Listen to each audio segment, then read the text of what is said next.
वासुदेवाय। भगवते वासुदेवाय। ओम नमो भगवते वासुदेवाय। ओम नमो भगवते वासुदेवाय। ओम नमो भगवते वासुदेवाय। ओम नमो भगवते वासुदेवाय। ज्ञानतिमिरान्धस्य ज्ञानाञ्जनशलाकया चक्षुरुन्मिलितं येन तस्मै श्रीगुरुवे नमः। श्रीचैतन्यमनोभीष्टं स्थापितं येन भूतले स्वयं रूप स्वयं कदा मह्यं ददाति स्वपदान्तिकम्। वन्देऽहं श्रीगुरुं श्रीयुतपदकमलं श्रीगुरून् वैष्णवांश्च वैष्णवांश श्रीरूपं साग्रजातं जातं सहगण सहगणा रघुनाथान्वितं सजीवम् साद्वैतं सावधूतं परिजनसहितं कृष्ण चैतन्य देवं श्रीराधा कृष्णपादां सहगण ललित श्रीराधांश्च। हे कृष्णा करुण सिंधु दीनबंधो जगतपते गोपेश गोपिकांत राधाकांत तप्त कांचन गौरांगी राधे वृंदावनेश्वरी वृषभानुसुते देवी प्रणमामि हरिप्रिये वाञ्छाकल्पतरुभ्यश्च कृपा सिन्धुभ्य एव च पतितानां पतितानां पावनेभ्यो पावनेभ्यो वैष्णवेभ्यो वैष्णवेभ्यो नमो नमः। जय श्री जय कृष्ण श्री कृष्ण चैतन्य चैतन्य प्रभु प्रभु नित्यानंद नित्यानंद श्री अद्वैत गदाधर श्रीवासादि साधिका। गौर भक्तवृंदा। हरे हरे कृष्णा कृष्णा हरे हरे कृष्णा कृष्णा कृष्ण कृष्ण हरे हरे हरे। हरे हरे राम हरे राम राम राम हरे हरे। सो हरे कृष्णा, सभी का बहुत बहुत स्वागत है। हरे आज कृष्ण। हम लोग एक स्पेशल टॉपिक पे चर्चा करने वाले हैं। तो आप में से कोई वक्त बताएंगे आज का टॉपिक क्या है? Hare Krishna. Yes. How to increase spiritual greed?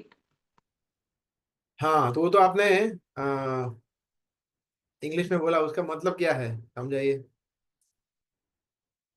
मतलब how to increase spiritual greed मतलब क्या? मतलब यानी भौतिक कि आसक्ति को भक्ति के कम प्रति करना। हाँ, हार्दिक प्रभु बताइए। यस। भक्ति के प्रति लालच कैसे बढ़ाई जाए। Very good. यस। तो आध्यात्मिक लालच, भक्ति में जीवन में लालच कैसे बढ़ाई जाए, है ना? तो जनरली आप ऐसा कोई भौतिक जगत में ऐसा कोई लेक्चर सुनेंगे नहीं जहाँ पे कोई ऐसा बोले कि लालच बढ़ाओ, लालच बढ़ाओ, लालच बढ़ाओ, है ना? जनरली लोग ऐसे ही बोलते हैं कि लालच कैसे घटानी जाए। अगर आप गूगल पे सर्च करेंगे या यूट्यूब पे सर्च करेंगे how to control greed, how to decrease greed, तो बहुत सारे वीडियो मिलेंगे। अगर आप ऐसा लिखोगे हाउ टू इंक्रीज ग्रीड तो शायद कोई वीडियो नहीं मिलेगा, कोई नहीं मिलेगा। बिकॉज जनरली स्पीकिंग लालच को अच्छी चीज नहीं मानते, और एक्चुअली वास्तव में ऐसा ही है। उसमें कोई बुराई नहीं है, परंतु यहाँ पे कोई और कैटेगरी की लालच की बात हो रही है ना। साधारणतः देखा जाने वाला जो ग्रीड है, लोभ है, लालच है, उसकी बात नहीं कर रहे हैं हम। लोभ, जो कि एक्चुअली देखा जाए तो प्रॉब्लमेटिक है, परंतु यहाँ पे हम कुछ किसी और बात प्रकार के लोभ की बात करेंगे, है ना। तो भगवद गीता में एक श्लोक आता है, सेकंड चैप्टर में, ध्यायतो विषयान पुंसम संगात तेषु उपजायते संगात संजायते काम क्रामत क्रोध अभिजायते। तो I can share that screen so that you can open shloka.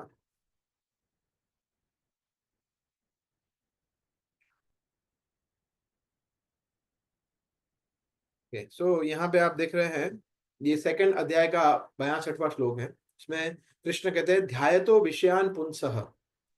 पुंसः का मतलब होता है हम लोग साधारणतः देखे जाने वाले जीव या मनुष्य।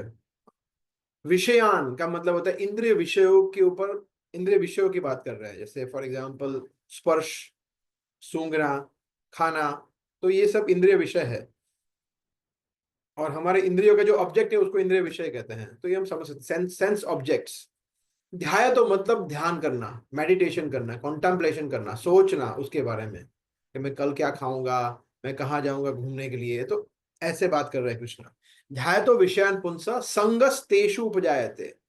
उसके बाद क्या होता है, उससे क्या होता है, संग, जो जब एक व्यक्ति इंद्रिय विषय के ऊपर सोचता रहता है कि मैं किस तरह से मैं नया फोन खरीदूंगा, नई गाड़ी खरीदूंगा, नया बंगलो खरीदूंगा, मैं यहाँ घूमने जाऊंगा, ये वो, तो करते करते करते क्या होगा, उससे वो आसक्त बन जाता है, आसक्ति डेवलप होती है। संगस तेषु, तेषु मतलब उससे, तेषु का मतलब है कि वो इंद्रिय विषयों से आसक्ति, उपजायते मतलब उत्पन्न होती है, ऐसा। फिर कृष्ण कहते हैं संगात संजय, फिर नेक्स्ट स्टेज बोलते हैं कृष्ण कि जब वो आसक्ति बनती है, उससे संजायते मतलब फिर से उससे क्या डेवलप होता है, काम। तब व्यक्ति का डिजायर, डिजायर, काम का मतलब सिर्फ काम इच्छा या सेक्स डिजायर नहीं होता है। एक्सटेंडेड फॉर्म में देखें तो किसी भी स्ट्रॉन्ग, किसी भी वस्तु करने की स्ट्रॉन्ग प्रबल इच्छा, उसको व्यक्ति काम, हम वो काम बोल सकते हैं। तो फिर उससे उसको वो लस्ट डेवलप होता है, काम डेवलप होता है कि करना ही है, करना ही है, करना ही है। पहले, सबसे पहले क्या है कि सेंस ऑब्जेक्ट पे व्यक्ति सोचते रहता है, सोचता रहता है, सोचता रहता है, फिर उसके बाद क्या होता है, उससे आसक्त हो जाता है कि नहीं ये तो करना ही है। फिर वो काम में परिवर्तित हो जाता है कि प्रबल इच्छा, डिजायर, और फिर कामत क्रोध अभिजात, और फिर काम फिर अल्टीमेटली क्रोध में इवेंचुअली तब्दील होता है, अगर वो फुलफिल नहीं हुआ तो। आगे कृष्ण बताएंगे कि अगर फुलफिल होता है तो किसमें किसमें वो तब्दील होता है। बट अभी इस श्लोक में भगवान बता रहे हैं कि फिर वो काम अल्टीमेटली क्रोध में, while contemplating the objects of the senses, a person develops strong attachment for them, and from such attachment lust develops, and from lust anger arises। तो ये कृष्ण कह रहे हैं इस श्लोक में। तो ये श्लोक बहुत ही महत्वपूर्ण है, भगवद गीता में सेकंड चैप्टर में आता है।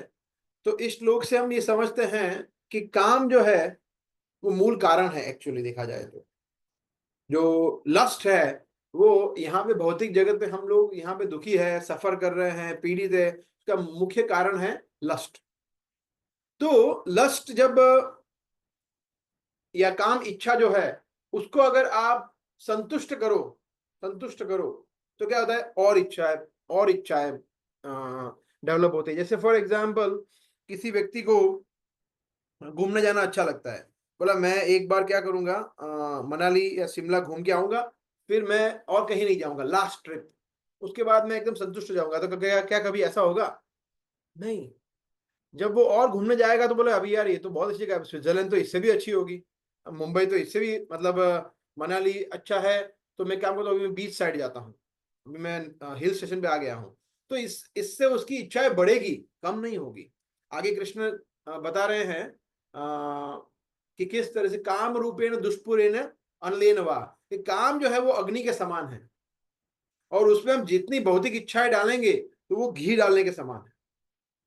जब घी डालते जाएंगे तो और इच्छाएं आएंगी, और इच्छाएं आएंगी, ये चालू ही रहेगा, चालू ही रहेगा। तो जब व्यक्ति काम को या इच्छा को पूरा करता है तो और इच्छाएं जन्म लेती है, तो इसको टेक्निकली बोलते हैं लोभ, ग्रीड। वो ग्रीड फिर उसमें परिवर्तित होती है। जब वो काम या लस्ट सेटिस्फाई नहीं होता तो वो कृष्ण बता रहे एंगर में तब्दील हो जाता है ना, तो वो एंगर में परिवर्तित हो जाता है, क्रोध में। परंतु जब वो संतुष्ट हो जाती है इच्छा, तो बोले और चाहिए, ये फोन आ गया अभी और चाहिए, अभी नया और फोन चाहिए, या कुछ और चाहिए, अभी मेरे पास धन आ गया है तो मैं ये करूंगा, मेरे पास सुंदर परिवार है तो अभी मुझे ये चाहिए। तो हमारी इच्छाएं जो है वो कभी खत्म नहीं होती, व्यक्ति समाप्त हो जाता है, इच्छा समाप्त नहीं होती है। सो ये बहुत ही अलार्मिंग पॉइंट है, ये जो श्लोक है 62nd श्लोक का, जिसमें कृष्ण हमें चेतावनी दे रहा है कि इंद्रियों के विषयों पे कॉन्टेम्पलेशन करना कितना हानिकारक है। और जैसे ही हमें कोई इंद्रियजन्य विषय विषय पर चिंतन होता है, तुरंत हमें शेल्टर लेना चाहिए। हरिनाम का शेल्टर, भागवतम का शेल्टर, भक्तों का शेल्टर, कृष्ण के विग्रह का शेल्टर, हमारे भजनों वैष्णव भजन का शेल्टर, कोई भी आप शरण ग्रहण करिए, मगर उससे बचने का हमें प्रयास करना चाहिए, ताकि अल्टीमेटली वो ग्रीड डेवलप ना हो। तो ये बहुत ही महत्वपूर्ण है। आगे जाके कृष्ण 16वें अध्याय में बता रहे हैं, एक बहुत ही अच्छा श्लोक है, आप में से काफी लोगों को पता होगा। तो आप में से कोई नए भक्त जो है वो बता सकते हैं, अगर आपको पता है तो। कृष्ण बता रहे 16वें अध्याय में नरक के 3 द्वार, उसके बारे में बता रहे हैं। तो कोई बताना चाहेंगे कि कौन से नरक के 3 द्वार के बारे में कृष्ण बात कर रहे हैं, जिसमें से हमने कुछ चर्चा अभी कर ही लिया। तो थोड़ा हिंट है आपके लिए। हरे कृष्णा प्रभु जी। काम, क्रोध, लोभ। हाँ, वेरी गुड माता जी। तो कृष्ण बता रहे हैं तीन, त्रिविधम नरकस्य इदम द्वारम नाशनात्मनो। I can pull out that shloka and share.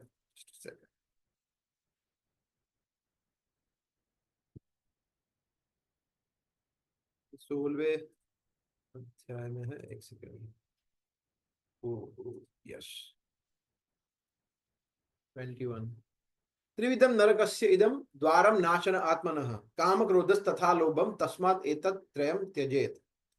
त्रिविधम मतलब तीन प्रकार के नरक के, अस्य इदम ये नरक के द्वार है। कौन है? जो आत्मा का विनाश करते, सर्वनाश करते हैं।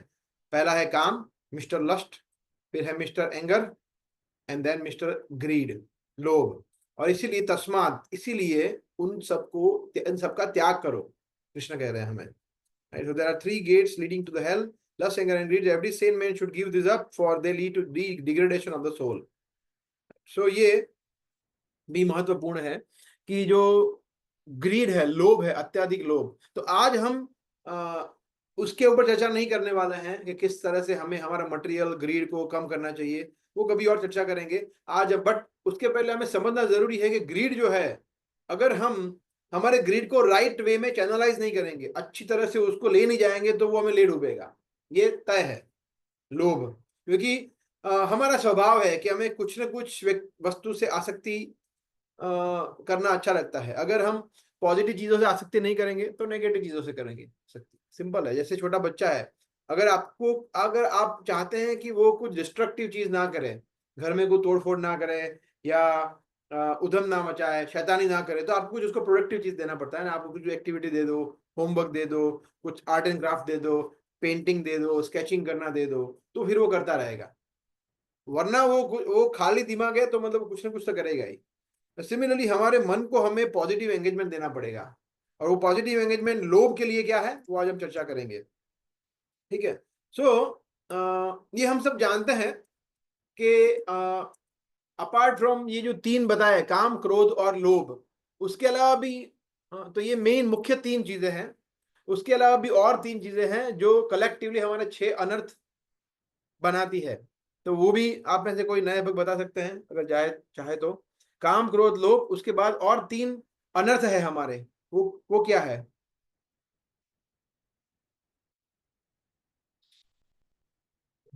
बताइए। आपने सुना होगा पहले काफी बार, काम, क्रोध, लोभ, मोह, मोह। माया। हाँ, कौन बोल रहे हैं? राकेश पटेल। हाँ, राकेश प्रभु। मोह सही है, माया तो मतलब माया शॉर्ट टर्म हो गया। और उसके बाद आलस। आलस। अहंकार नहीं, आलस नहीं, काम, क्रोध, लोभ, मोह, दैट इज करेक्ट। उसके बाद आता है, ठीक है, पुराने भक्तों में से कोई बता सकते हैं? मत्सर। मत्सर। मत्सर। मत्सर का मोह मतलब क्या होता है? मत्सर। ईर्ष्या, मात्सर्य। और कौन सा बच गया? मत। मद, है ना, पागलपन ना? तो ये जो 6 प्रकार के शत्रु जो है, उसमें भी ग्रीड का बहुत बड़ा रोल है। बोला ग्रीड, बोला मैं भी हूं, है ना। तो लोभ है, वहां भी बहुत बड़ा मेजर रोल प्ले करता है। जो हमारे मुख्य शत्रु है, 6 शत्रु, काम, क्रोध, लोभ, मोह, मद और मात्सर्य या ईर्ष्या। तो मोह मतलब बिविल्डरमेंट, भ्रम में आ जाना। उसको हम माया का स्वरूप भी बोल सकते हैं, कि जो है उसको नहीं मानना और जो नहीं है उसको मानना, ऐसा। तो ये जो 6 शत्रु है, उसमें भी ग्रीड जो है वो बहुत बड़ा रोल प्ले करता है। नरोत्तम दास ठाकुर जो हमारे एक बहुत ही महान आचार्य है, वो एक बहुत ही सुंदर चीज बताते हैं उनके कुछ कविताओं में। वो बता रहे हैं काम कृष्ण, वो बता रहे हैं एक्चुअली किस तरह से व्यक्ति, ये हमारे जो 6 शत्रु है, उसको भगवान की सेवा में युक्त कर सकता है, या उसमें प्रवृत्त कर सकता है, एंगेज कर सकता है। सबसे पहले बता रहे काम कृष्ण कर्मार्पणे। जो काम है, लस्ट है, उसको कृष्ण के कार्यों में अगर आप यूज करेंगे तो धीरे धीरे वो उसको पॉजिटिवली एंगेज मिल सकता है। जैसे इच्छा करनी है, काम का मतलब होता है एक्सटेंडेड डिजायर, तो अगर हमारी इच्छाओं को हम भगवान की इच्छाओं से या भगवान के कर्मों में उसको ट्रांसफॉर्म करेंगे, परिवर्तित करेंगे, तो वो शुद्ध होगी। काम कृष्ण कर्मार्पणे, फिर वो बोलता है तो काम क्रोध, क्रोध भक्त द्वेषी जने, जो भक्त के द्वेषी है, ईर्ष्यालु है, जो भक्त को परेशान करते हैं, उनको संकट में डालते हैं, उनके प्रति क्रोध करने में कोई प्रॉब्लम नहीं है। तो कभी कभी ऐसा होता है कि कोई व्यक्ति देखता है कि ये भक्त, देखो अपने आप को भक्त बोलते हैं, मगर ये तो कितना क्रोध करते हैं, मगर वो क्रोध किसके लिए कर रहे हैं वो आपको पता है? क्रोध इसलिए कर रहे हैं, जैसे फॉर एग्जाम्पल यहाँ अगर मंदिर में आप देखो कि कोई कॉन्ग्रीगेशन है, कॉन्ग्रीगेशन में जो कॉन्ग्रीगेशन का लीडर है, जो कॉन्ग्रीगेशन में सेवाएं देते हैं, जो कॉन्ग्रीगेशन चलाते हैं, अगर वो देखते हैं कि किसी एक व्यक्ति या वस्तु से उनके कॉन्ग्रीगेशन का जो ओवरऑल कल्चर है उसको सेफ गार्ड नहीं हो रहा है, वहां पे दूषित हो रहा है, लोग की चेतना दूषित हो रही है, तो जो एक या दो या पांच व्यक्ति ऐसा कर रहे हैं उसके प्रति उसका गुस्सा करना पूरा वैलिड है। क्रोध करना, उसको वो प्रेम से बोलेगा, थोड़ा डांट के बोलेगा कि देखो आप ये नहीं करना चाहिए, बिकॉज वो अपने लिए नहीं कह रहे हैं, बिकॉज उनको जो भी 50-100 लोग कनेक्टेड है उनसे, उनको सेफ गार्ड करना है। इसलिए क्रोध को इस तरह से स्पिरिचुअलाइज कर सकते हैं। क्रोध व्यक्ति करेगा ही करेगा, क्रोध एक हमारी बॉडी का नेचुरल रिएक्शन है, मगर वो हमारे लिए क्रोध नहीं करना है, खुद के लिए। क्रोध भक्त द्वेषी जन है, भक्तों को प्रोटेक्ट करने के लिए क्रोध करना है, then it is okay. Like Hanuman ji ने जैसे क्रोध किया था, रावण की लंका जलाई थी, तो दैट इज ओके।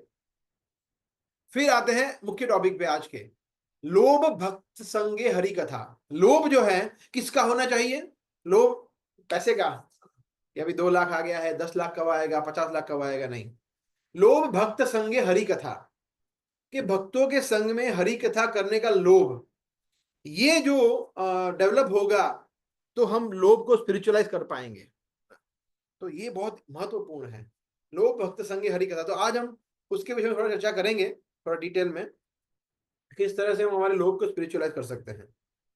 फिर है मोह इष्ट लभे, मोह इष्ट लाभ बिने मद कृष्ण गुण गणे, एंड नियुक्त करीबे यथारथा। तो ये इसमें फिर मद जो है, मद मतलब पागलपन, जब हमारे इष्ट देव हमें मिलते नहीं है, भगवान कृष्ण में मिलते नहीं, तो व्यक्ति पागल हो सकता है कि क्यों कृष्ण, तो कृष्ण के विरह में व्यक्ति, तो ये बहुत ऊपर का स्टेज है, हमें उसको अनुकरण नहीं करना है, बट ये बता रहे हैं।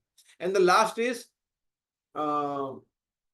काम क्रोध लोभ, काम क्रोध लोभ मोह, मोह मोह मोह इस तरह से बिल्डर हो सकता है। और मद, मद पागल कब हो सकता है? पागल हो सकता है व्यक्ति भगवान के गुणों में, भगवान के गुणों में, नाम में, कीर्तन करने में, तब वो मदमस्त हो सकता है। तो दैट वे 5 वस्तु को भगवान की सेवा में जोड़ सकते हैं। तो अब प्रभु एक रह गया ना, छठा, ईर्ष्या। ईर्ष्या को कुछ नहीं कर सकते। ईर्ष्या ऐसा एक गुण है जिसको भगवान की सेवा में यूज नहीं कर सकते। एक ही ऐसा गुण है, एक ही ऐसा अवगुण है, एक्चुअली गुण नहीं है, जिसको हम भगवान की सेवा में जोड़ नहीं सकते। नरोत्तम ठाकुर कहते हैं, तो उसको तो हमें निकालना ही पड़ेगा, फेंकना पड़ेगा निकाल के उसको। हम कृष्ण की सेवा में एंगेज नहीं कर सकते। देखो हम इनका ईर्ष्या करेंगे और इस तरह से भगवान की सेवा में उसको यूज करेंगे, नहीं नहीं नहीं। ईर्ष्या को we have to just get rid of it completely, ऐसा। सो ये बहुत ही महत्वपूर्ण है, लोभ भक्त संगे हरि कथा। एक और बहुत ही महत्वपूर्ण श्लोक आता है जो मैंने ऑलरेडी पुल आउट किया हुआ है, can share that with you. Chaitanya Charitamrita में एक बहुत ही सुंदर वर्णन आता है, यस, मध्य लीला में, जिसमें भगवान और रामानंद राय दोनों के बीच में कॉन्वर्सेशन है। चैतन्य महाप्रभु, रामानंद राय जो कि बहुत ही उन्नत भक्त थे, भगवान उनको बोल रहे हैं कि आप कृष्ण के बारे में कुछ बताइए। सोचिए, रामानंद राय को बोल रहे हो। रामानंद राय इतने दिग्गज कोटि के, हालांकि वो जानते हैं कि चैतन्य महाप्रभु कौन है, मगर वो भगवान की सेवा समझ कर वो करे। जैसे कभी कभी ऐसा होता है ना कि गुरु जो है, गुरु शिष्य को आज्ञा देते हैं कि अच्छा, मतलब आज मैं क्लास नहीं ले पाऊंगा, आज मैं थोड़ा ठीक नहीं है हेल्थ, एक काम करो आप आज क्लास ले लो। जैसे अभी हमने देखा था कि हमारे सन्यासी कुछ आए हुए थे, तो सन्यासी व्यस्त थे कुछ सेवा में, तो उन्होंने किसी और को बोला।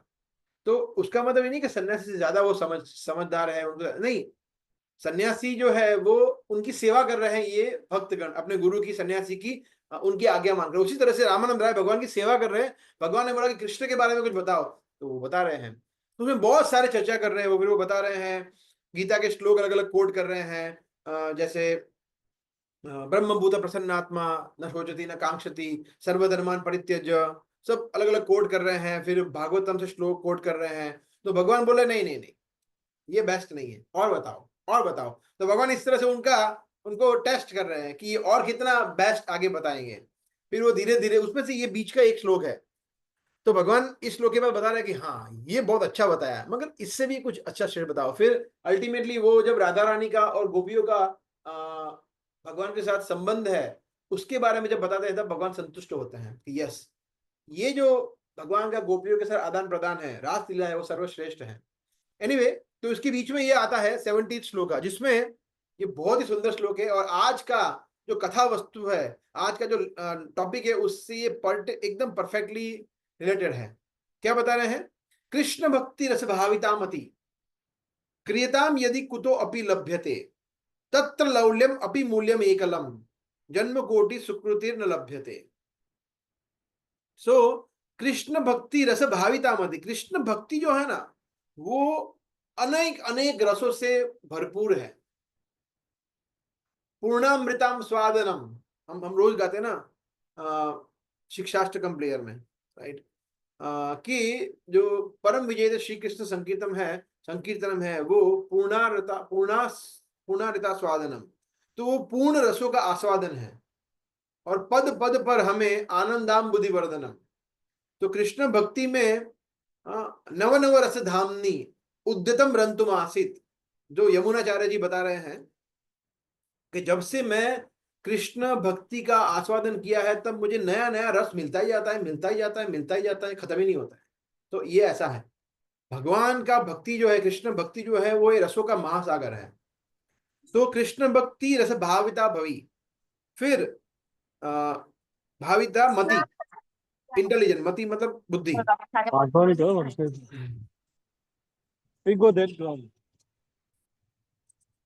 फिर बता रहे हैं क्रियताम यदि कुतो भी लभ्यते। क्रियताम का मतलब होता है कि खरीदना।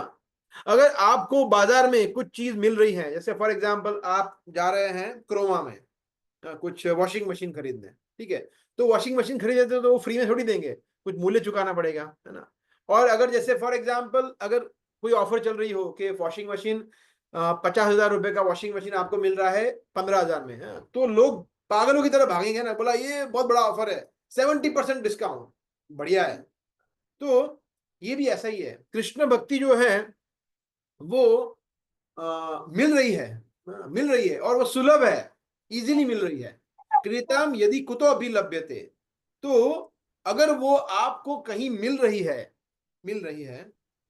कुतो अभी, कहीं भी मिल रही है अगर आपको कृष्ण भक्ति, तो आपको कुछ मूल्य चुकाना पड़ेगा। क्या मूल्य है? तत्र लौल्यम अपि मूल्यम एकलम, उसके लिए इंटेंस ग्रीड।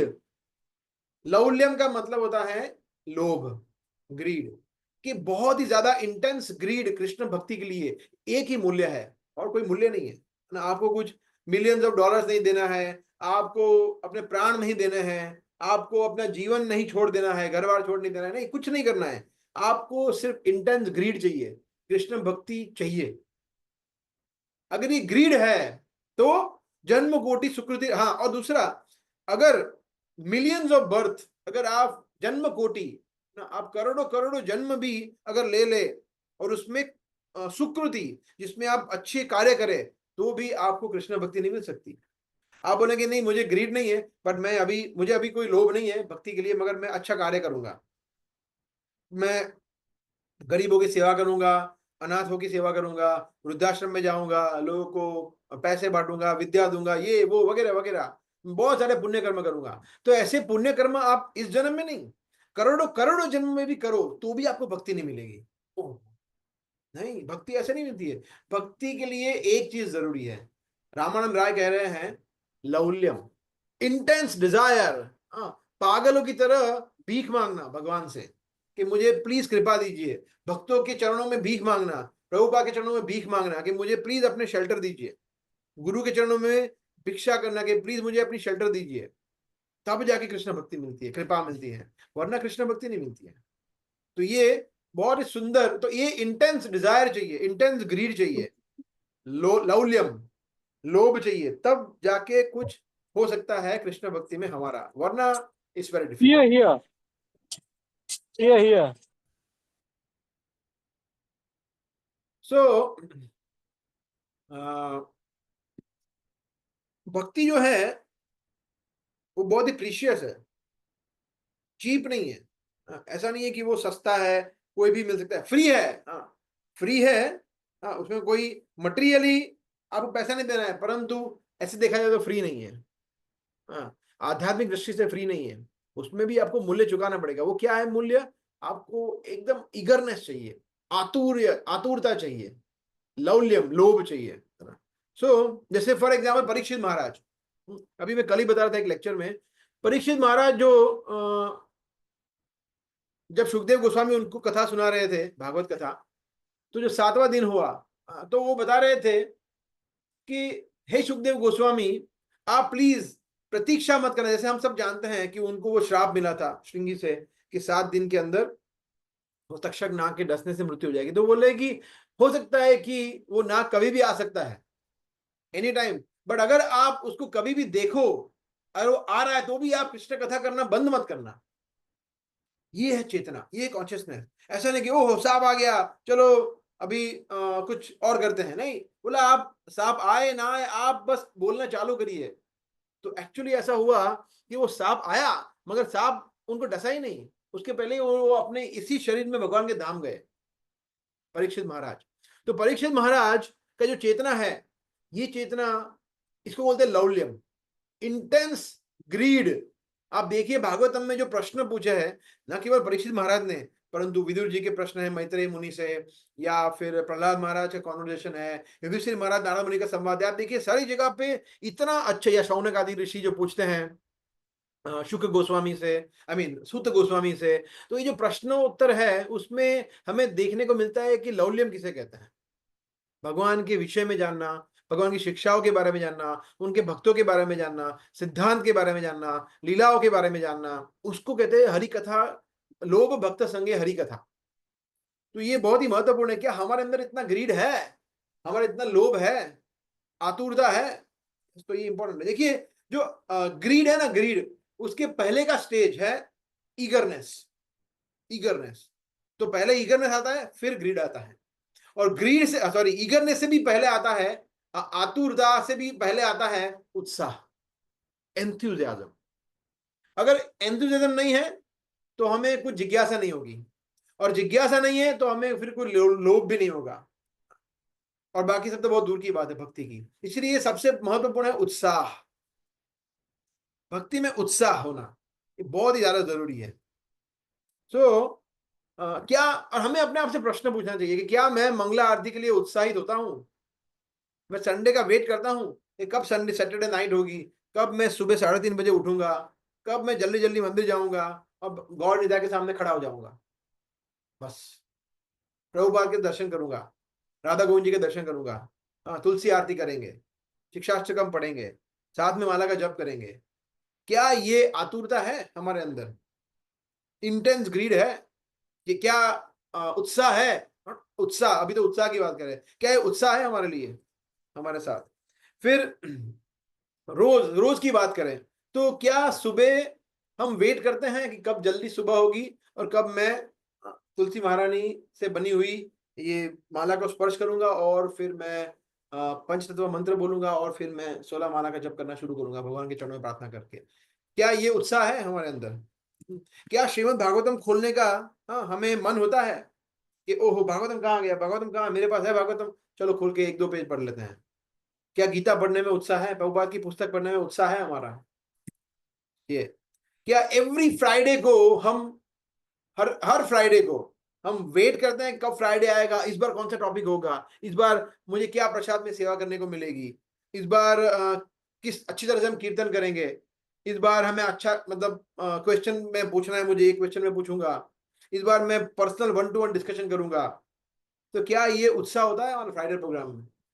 ये हमें अपने आप को पूछना है। ऑनलाइन क्लासेस है ना, जैसे हमारे मंडे को क्लास होते हैं पुरानी बैच के लिए, और ट्यूसडे को होते हैं नई बैच के लिए। तो क्या जो भी क्लासेस हो रहे हैं ऑनलाइन, उसके लिए मुझे बहुत ज़्यादा उत्साह होता है कि जल्दी 8 बजेंगे और मैं कंप्यूटर के सामने बैठ जाऊंगा या मोबाइल के सामने बैठ जाऊंगा, सुनूंगा। क्या ये उत्साह रहता है? सो इस सब चीज़ों से हमें पता चलता है। क्या अलग अलग कैंप करते हैं ना, अब जैसे हम संडे को कैंप जा रहे हैं, तो संडे को जो कैंप जा रहे हैं उसमें जाने का उत्साह है, या कहीं और जा रहे हैं तो वहां पे जाने का उत्साह है हमारा? भगवान की सेवा करते हैं फेस्टिवल में, या एवरी शुक्रवार को माता जी सब सेवा करते हैं, उसमें कितना उत्साह है हमारा? तो ये उत्साह जो है वो हमारा भक्ति निर्धारित करता है। बिकॉज उत्साह से फिर हम और जिज्ञासु होते हैं, आतुर होते हैं, एंथुसियास्टिक होते हैं, और उसके बाद फिर वो ग्रीड आता है, वो लौल्यम आता है, फिर भक्ति मिलती है। फिर हमारे पास, नहीं तो हम पूरा खाली है, बोला पैसा है नहीं, कुछ नहीं है पैसा, मतलब हमारे जो वैष्णव है, प्रभुपाद है, गुरु है, वो भक्ति देने के लिए रेडी है, बोला लो भक्ति, मतलब बाद में कोई दो तो मगर कुछ है ही नहीं मेरे पास, मतलब कोई ग्रेड नहीं है, खाली हूँ, एकदम बेकार हूँ, बस 1 करोड़ रुपया है सिर्फ। बोला रुपया नहीं चाहिए, इसमें क्या चाहिए? लोभ, लोभ नहीं है, बिल्कुल ग्रेड नहीं है एकदम, मैं तो कोई है ही नहीं अपने को, तो फिर भक्ति नहीं मिलेगी। भक्ति के लिए इंटेंस डिजायर चाहिए। सो हमें सबसे पहले अपने आप को, अच्छा सबसे पहले ये प्रश्न पूछना चाहिए कि क्या हम हमारी भक्ति से संतुष्ट है? बोले हाँ प्रभु जी बहुत संतुष्ट है। हाँ, तो फिर ये क्लास हमारे लिए नहीं है।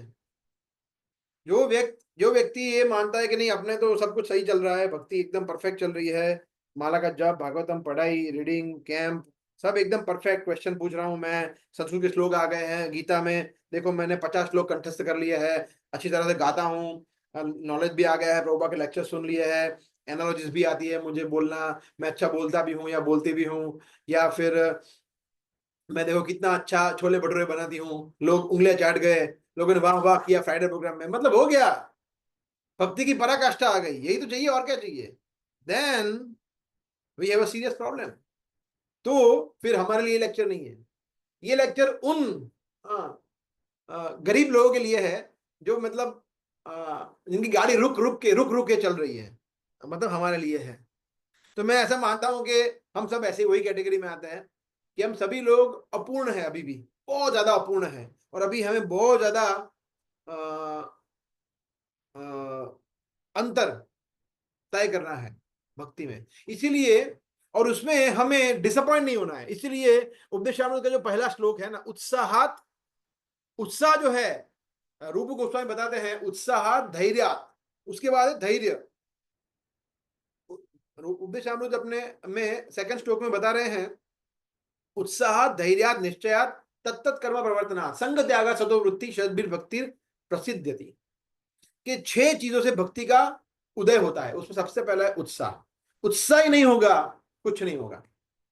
मगर उत्साह के बाद अगर हो जाएंगे कि नहीं नहीं अभी तो हम देखो बहुत बहुत काम करना बाकी है, छोड़ो फिर कुछ करना ही नहीं है, फिर नहीं तो नहीं चलेगा, उसके बाद तुरंत आता है धैर्य, धीरज रखो, होगा, हमें लगे रहना है, धीरज रखना है, और निश्चय, डिटर्मिनेशन से, कटिबद्धता से कि नहीं होगा ही होगा। अगर मैं अच्छी तरह से मेरे अंदर लवलियम आएगा, भक्ति के लिए और लोभ बढ़ेगा, भक्त संघ में हरि कथा करने के लिए, तो निश्चित रूप से कृष्ण सहायता करेंगे, प्रभुपाद सहायता करेंगे, कृपा करेंगे, और धीरे धीरे मैं भक्ति में आगे बढ़ूंगा, उसमें कोई दो राय है ही नहीं। बिकॉज सिद्धांत, ये जो प्रोसेस है, ये जो भक्ति की विधि है, ये परफेक्ट है, उसमें कोई कमी नहीं है, इसलिए मुझे सिर्फ फॉलो करना है। सो देखिए कुछ लोग, मैंने ऐसे सुना है, कुछ लोग ये भी समझते हैं, क्या बोलते हैं कि देखो, अभी मैंने छोटा वीडियो बनाया था कल ही या परसों उसके बारे में, कि कुछ लोग ऐसा बोलते हैं इस्कॉन में कि देखो भाई ज्यादा नहीं जाना है इस्कॉन में, ज्यादा नहीं करना है, ध्यान से करो, सोच सोच के करो। गुजराती में बोलते हैं वो ऊंडू नहीं उतरवानो, ऐसा बोलते हैं, मतलब ज्यादा नहीं करना है, ऊपर ऊपर से करो भक्ति, इतना क्या क्या जरूरत है, पता चला है क्या, मतलब क्या हो जाएगा आपके साथ, नहीं, ऊपर ऊपर से करो भक्ति। या फिर कोई ऐसा बोलते कि कितना करूं, इतना तो कर रहा हूं, भी और बोलो, अभी 2:30 बजे उठ जाऊं तो बोलो, साढ़े 3 को तो उठता हूं, और क्या करूं बोलो आप, तो ऐसा बोल सकते हैं कोई, या कोई ऐसा बोल सकता है कि देखो प्रभु जी, इतना ही होता है अपने से, इससे ज्यादा नहीं होगा। मतलब मैं पूरा अपने आप को स्ट्रेच कर लिया है, एकदम परफेक्टली स्ट्रेच कर लिया है, देखो मैं स्ट्रेच भी कर सकता हूँ, है ना। अंकुर प्रभु योगा टीचर है और वो मुझे स्ट्रेच करना सिखा रहे हैं, तो मैं स्ट्रेच करना आता है मुझे। सो दैट इज, तो ये बहुत गलत कॉन्शियसनेस। हमें कभी ये नहीं होता चाहिए कि हमने अपने आप को सफिशिएंटली स्ट्रेच कर लिया। हमें कभी नहीं होता चाहिए कि मैं बस अपना बेस्ट दे रहा हूं, तो फिर वो लौल्यम नहीं आएगा, स्पिरिचुअल ग्रीड नहीं आएगी। तो ग्रीड, कौन से प्रकार की ग्रीड आवश्यकता है? सबसे पहले तो भक्तों के संग का, फर्स्ट एंड फॉरमोस्ट जो हमें ग्रीड चाहिए या लोभ चाहिए, वो है भक्तों के संग का लोभ। भक्तों के संग का लोभ का मतलब क्या है कि क्या हम जेन्युइनली भक्तों के संग को एस्पायर कर रहे हैं या उसकी कामना कर रहे हैं, या फिर just for the sake of it कि ठीक है फ्राइडे को है तो अभी नितिन प्रभु आएंगे तो क्या है, उनको हरे कृष्णा बोलना पड़ेगा, ठीक है अभी क्या है। या फिर जेन्युइनली हम लाते कि नहीं, नितिन प्रभु आए हैं, उनसे मैं गले मिलूंगा, उनको हरे कृष्णा करूंगा, उनके साथ सेवा करूंगा, उनके साथ बातें करूंगा, राइट। तो जेन्युइनली भक्तों के संग हम एक्चुअली एस्पायर कर रहे हैं या just for the sake of it कर रहे हैं, ये बहुत इंपॉर्टेंट है, राइट। जैसे कुछ लोग होते हैं ना, उनके लिए कैसा है, टेंपल जाना है ना, तो बोले देखो हम लोग शॉपिंग मॉल में जाते हैं, वेडिंग फंक्शंस में जाते हैं, हमारे फ्रेंड के साथ कहीं बाहर भी जाते हैं घूमने के लिए, हम कुछ फंक्शन भी अटेंड करते हैं, हाँ, और हम टेंपल भी आते हैं। वाह, इतना सब कुछ करते हैं, उसके साथ साथ हम कभी कभी मंदिर भी आ जाते हैं, ऐसा नहीं है। देखिए मंदिर भी हम आते हैं, मगर ये सब भी करते हैं हम, बाहर खाना खाने जाते हैं, घूमते फिरते हैं, मजे करते हैं, मूवीज देखते हैं, ये सब कुछ करते हैं, उसके साथ साथ मंदिर भी आते हैं। फिर कृष्णा बोलेगा कि देखो इसको प्रायोरिटी नहीं है मेरी, फिर दैट इज नॉट ग्रीड, और वो भक्तों का संग नहीं है। प्रभु एवरी फ्राइडे में आता हूं, क्या बात कर रहे हो, और फिर एवरी सैटरडे घूमने जाता हूं मस्त मजा मार के, फिर ये नहीं चलेगा। तो ये इट इज लाइक, जैसे फॉर एग्जाम्पल यहाँ पे समझ लीजिए नेहा माता जी है ना, तो नेहा माता जी ने बहुत ही अच्छी खीर बनाई, बहुत ही सुंदर खीर बनाई, ठीक है। और खीर बनाने के बाद गलती से किसी ने उसमें, तो खीर बहुत टेस्टी है, पर उसकी गलती से किसी ने उसके अंदर मिट्टी डाल दी, थोड़ा सा, ज्यादा नहीं, हाँ 5 ग्राम मिट्टी डाल दी, तो अब क्या वो खीर का टेस्ट आएगा? नहीं। तो जो हम हमारी सेवाओं के माध्यम में जो खीर बनाते हैं, हाँ, कि हमारा पूरा शरीर, हमारी सेवा, हमारा हरिनाम, हमारा श्रवण कीर्तन, उसका जो खीर बनाते हैं भगवान को भोग लगाने के लिए, उसके अंदर हम क्या डालते हैं? हमारी भौतिक इच्छाओं की मिट्टी डालते हैं। बोला देखो यहाँ पे ये थोड़ा मिट्टी है पिज्जा खाने का बाहर जाके, ये मिट्टी है रेस्टोरेंट में जाना, ये मिट्टी है घूमने जाना, ये मिट्टी है प्रजल्प करना, ये मिट्टी है भक्तों का अपराध करना, ईर्ष्या करना, ये पूरा मिट्टी डाला हुआ है, भगवान खीर लो। तो क्या भगवान वो खीर एक्सेप्ट करेंगे? कैसे करेंगे? इसीलिए ये समझना बहुत जरूरी है कि भक्तों का संग ऐसे नहीं होता जैसे हम सोच रहे हैं। भक्तों का संग मतलब 100% भक्तों का संग, और कुछ नहीं, ना हम नहीं, ना हमारे बच्चे भी नहीं। ऐसा नहीं है कि हम भक्तों का संग नहीं करेंगे, हमारे बच्चे जो करने कर सकते हैं, नहीं, बच्चे भी हमारी तरह होने चाहिए, नहीं तो फिर बच्चे कुछ और सीखेंगे, कुछ और उलट पुलट सीखेंगे, और बाकी कम्युनिटी में वही चीजें आगे डिस्पर्स होगी। इंपॉर्टेंट है हम भक्तों को कैसे ट्रीट करते हैं, है ना। कुछ लोग भक्तों को कैसे ट्रीट करते हैं, देखो हमारे पड़ोसी है चोपड़ा साहब, मेरे मेरे ये मेरे फ्रेंड्स हैं, मिस्टर पटेल, ये मेरे रिलेटिव है जोशी जी, और ये नितिन प्रभु है, ये सब एक समान है। बोलो, मतलब relative, friends, neighbours, family members, वो सब और भक्त सब एक समान नहीं। वैष्णव की उनकी कोई तुलना ही नहीं है, वो वैष्णव है। अगर हम हमारे भक्तों को ऑर्डिनरी लोगों की तरह समझेंगे तो वो भी नहीं चलेगा। तो फिर भक्तों का संग हम कैसे कर रहे हैं? भक्त जो है वो स्पेशल है, बिकॉज भक्त कृष्ण की प्रॉपर्टी है। तो भक्तों को हम साधारण समझने की भूल नहीं करनी चाहिए, राइट। फिर हम जैसे हमने अगेन जो साधारण चर्चा करते हैं, हम कुछ ब्लॉग देखते हैं, रील्स देखते हैं, वीडियोस देखते हैं, या न्यूज़पेपर पढ़ते हैं, टीवी देखते हैं, न्यूज देखते हैं, उसके साथ साथ अरे ठीक है थोड़ा माला भी कर लेते हैं, थोड़ा भागवतम भी पढ़ लेते हैं, तो वो सब भी सेम है और ये सब भी सेम है, तो फिर खत्म। तो भक्त तो कहने का मतलब क्या है कि भक्तों का संघ का, कथा का, हरिनाम का एक स्पेशल प्लेस होना चाहिए हमारे जीवन में, और बाकी जो चीजें हैं वो सिर्फ जीवन को व्यतीत करने के लिए एक फॉर्मेलिटी होनी चाहिए, एंजॉइंग मेंटालिटी के बिना। तब जाके भगवान हमारी प्रार्थना स्वीकार करेंगे, तब जाके जो हमारा लौल्यम है भगवान को दिखेगा कि वास्तव में व्यक्ति सिंसियर है। देखिए लौल्यम का एक और रूप है सिंसियरिटी। सिंसियरिटी का मतलब ये नहीं है कि व्यक्ति सीरियस हो जाए, गंभीर हो जाए, बोला कुछ बोलना नहीं, शांति रखने का है, दांत नहीं दिखने चाहिए, एकदम गंभीर होके बात करेंगे, स्माइल नहीं करेंगे, ऐसा नहीं। सिंसियरिटी का मतलब सिंसियरली, पूरे ग्रीड के साथ, पूरी आतुरता के साथ, जिज्ञासा के साथ भगवान से प्रार्थना करने की कृपा की, और उस हमारे चरित्र में वो डालना, इस और हमारे आचार में, हमारे आचरण में उसको हम प्रैक्टिस करना, दैट इज सिंसियरिटी। तो sincerity and spiritual greed both are similar. जो व्यक्ति वास्तव में भक्ति में आगे बढ़ने के लिए लोभी होगा, इच्छुक होगा, वो सिंसियर बनेगा, वो सिंसियरिटी वो दिखाएगा। तो अगर हम इस तरह से करते हैं, जैसे मैंने अभी बताया कि भक्तों को हम साधारण लोग कंसिडर करते हैं, हरिनाम को और भागवतम को, भगवत गीता को, शास्त्र को बाकी साधारण चीजों के साथ कंपेयर करेंगे, मंदिर जाना उसको कहीं भी और जाने की तरह कंपेयर करेंगे, तो हमारा पतन निश्चित है। 100% वी आर डूम्ड, हमारा कुछ नहीं हो सकता। Krishna will not help us, no one can help us. और ऐसे अनेक भक्त हो भी सकते हैं कि जो ऐसे ही हैं, कि जो 15-15, 20-20 सालों से पूरा 16 माला करते हैं, मगर उसके साथ साथ ये सब चीजें भी करते हैं, तो फिर वो ऑलरेडी खीर ऑफर कर रहे हैं और उसमें मिट्टी डाला हुआ खीर ऑफर कर रहे हैं, तो वो कहां से भगवान एक्सेप्ट करेंगे? तो वो अनंत काल तक भी वो हरिनाम का जप करे, अनंत काल तक भी वो शास्त्रों का पठन करे, मगर उसके साथ साथ बाकी बहुत सारे अनर्थ भरे पड़े हैं, इसलिए भगवान उसको स्वीकार नहीं करते। हालांकि उनको फायदा होता है हरिनाम का, सुकृति का, हरिनाम की, तो बट बहुत ही स्लो प्रोग्रेस होता है उनका, जो प्रगति होता है भक्ति में बहुत स्लो हो जाता है, बहुत स्लो हो जाता है। तो समझिए आपको 1 बिलियन स्टेप्स, 1 बिलियन स्टेप आपको चलने हैं, एक स्टेप चले तो क्या प्रोग्रेस हुआ? 0.00001% प्रोग्रेस नहीं हुआ, इतना स्लो हो जाता है progress. So that way we have to understand. तो नरोत्तम दास ठाकुर ने क्या बताया? लोभ भक्त संगे हरि कथा। इसमें दो चीज बताई रही है, वो एक होता है भक्तों का संग और एक हरि कथा। तो ये दो चीज पर चर्चा करेंगे 5 मिनट, दो चीज किस तरह से हमें इसको समझना है।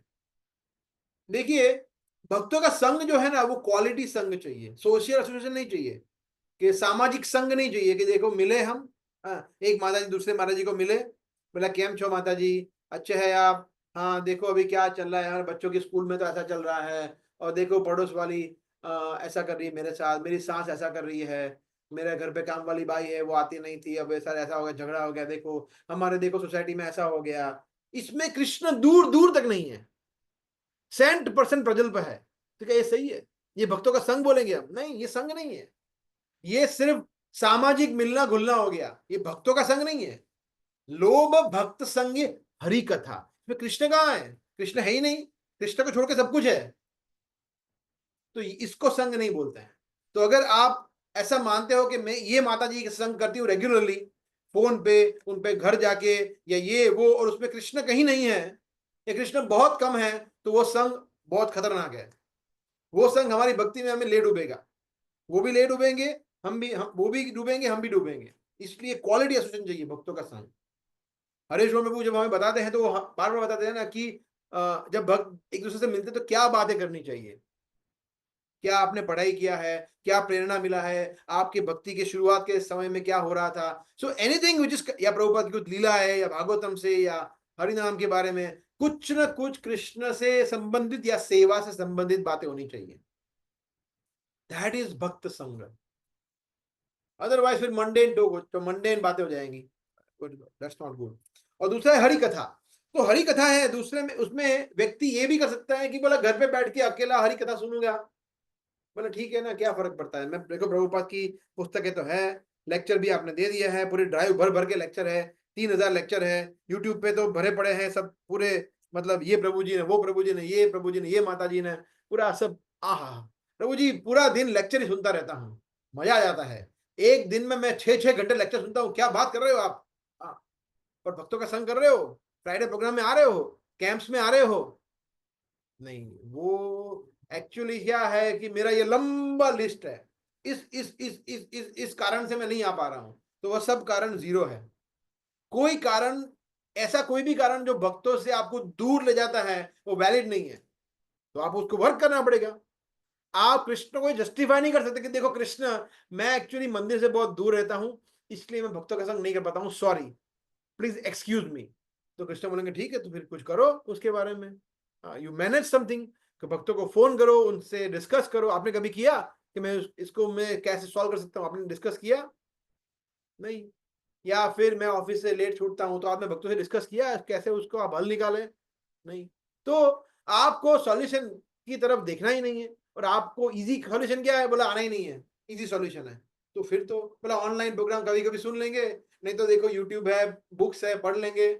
तो हरी कथा कर रहे हैं, मना नहीं है, मगर भक्तों के संग नहीं है, तो ये भी नहीं चलेगा। और सिर्फ भक्तों का संग है और हरि कथा नहीं है, वो तो बिल्कुल नहीं चलेगा, वो तो प्रजल्प हो गया। तो दोनों चाहिए, लोभ भक्त संगे हरि कथा। जब ये पूरा इंटेंस होगा, तब भगवान बोलेंगे हाँ, ये व्यक्ति जो है अभी वो वास्तव में आतुर है, ग्रीडी है, लोभी है, लालचू है, मुझे प्राप्त करने के लिए, भक्ति को प्राप्त करने के लिए। फिर भगवान कृपा करेंगे, फिर शायद हमें कुछ भक्ति के कुछ छींटे, 2-4 छींटे मिल सकते हैं। प्रभुपाद का ये गोल्डन सेंटेंस है ना, आप शायद आप लोगों ने सुना होगा, कि हम सबको सीरियस होना चाहिए। One should be serious enough to finish this business in this very lifetime. कि व्यक्ति को अपना ये भक्ति का जो कार्य है, मतलब भगवान के धाम जाना, उसमें इतना गंभीर होना चाहिए कि इस जीवन में ही उसको समाप्त करना है, नेक्स्ट जन के लिए छोड़ना ही नहीं है, नहीं, इस जीवन में समाप्त करना है। जब वो सिंसियरिटी आएगी, तब व्यक्ति कभी भी अपनी प्रोग्रेस से, अपनी प्रकृति से संतुष्ट नहीं होगा। उसको लगेगा कि यार अभी तो कितना दूर है, अभी तो मैंने भागवतम सिर्फ 2 बार ही पढ़ा है, नहीं चलेगा, कम से कम मुझे और 3-4 बार पढ़ना पड़ेगा। अभी तो चैतन्य मैंने 1 ही बार पढ़ा है, अभी तो मैंने हरिनाम में कितनी कमियां हैं, अभी मैं हरिनाम ठीक से नहीं कर पा रहा हूँ, अभी मैं सेवा भी ठीक से नहीं कर पा रहा हूँ, अभी मेरी तपस्या इतना स्ट्रांग नहीं है, अभी भौतिक आसक्ति इतनी स्ट्रांग है, तो मुझे बहुत वर्क करना है। तो वो कभी भी कंफर्ट जोन में नहीं आएगा। उस पर मैं चर्चा करें कंफर्ट जोन पे इन जस्ट मोमेंट। बट ये बहुत महत्वपूर्ण है कि हम इस तरह से सोचे, हमारी सोच, हमारे विचार इस तरह से हो, तब हम इंटेंसली प्रैक्टिस कर पाएंगे। अगर हम इंटेंसली, इतना तीव्रता से कृष्ण भक्ति को प्रैक्टिस, अभ्यास नहीं करेंगे, तो फिर एवरीथिंग विल बी फिनिश्ड, समाप्त हो जाएगा सब कुछ। जैसे इसका उदाहरण ले सकते हैं कि जैसे फॉर एग्जांपल अच्छा खाना, हेल्दी फूड है ना, तो हेल्दी फूड का उदाहरण दीजिए, कोई हेल्दी फूड किसको बोलते हैं, उदाहरण दीजिए 1-2 कोई बता सकते हैं। हेल्दी फूड, पिज्जा, पास्ता, नहीं, तो बताइए हेल्दी फूड में क्या आ सकता है? यस बोलिए,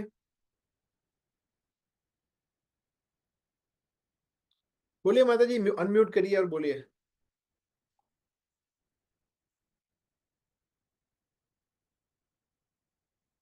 अच्छा, खिचड़ी बोल रहे हैं कोई, ओके, दैट इज गुड। और बताइए किंजर माता जी, बोलिए। अनम्यूट नहीं हो रहा है। हाँ तो करिए अभी। Sprouts, yes very good. और आप बताइए, आप क्या बता रहे थे? Green wages and fruits. हाँ, तो जो हरी सब्जियां हैं, फिर स्प्राउट्स है, दाल चावल रोटी सात्विक सब्जी। भोजन। हाँ, सात्विक भोजन, दाल, ये इसको बोलते हैं हम हेल्दी फूड, है ना। और बाकी जो तीखा चटपटा जंक फूड है, वो हेल्दी नहीं है। तो हम हेल्दी फूड तो खा रहे हैं, परंतु अगर व्यक्ति का डाइजेस्टिव पावर ही अच्छा नहीं है, बीमार है, समझ लीजिए लीवर का बीमारी है, तो कितना भी वो हेल्दी फूड खाएगा, क्या उसको पचा पाएगा? नहीं।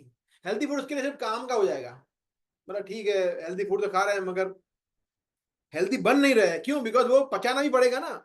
तो कृष्ण भक्ति है वो हेल्दी फूड की तरह है, बहुत हेल्दी है, मगर हमारा पाचन कैसा है? हमारा पाचन किस पे डिपेंड करता है? ये लौल्यम पे, कि लौल्यम कैसा है। हाँ, जैसे फॉर एग्जाम्पल 16 माला का जप करने की तीव्रता कितनी है? बोला 16 माला अभी तक पहुंचे नहीं है प्रभु जी, बट पहुंच जाएंगे।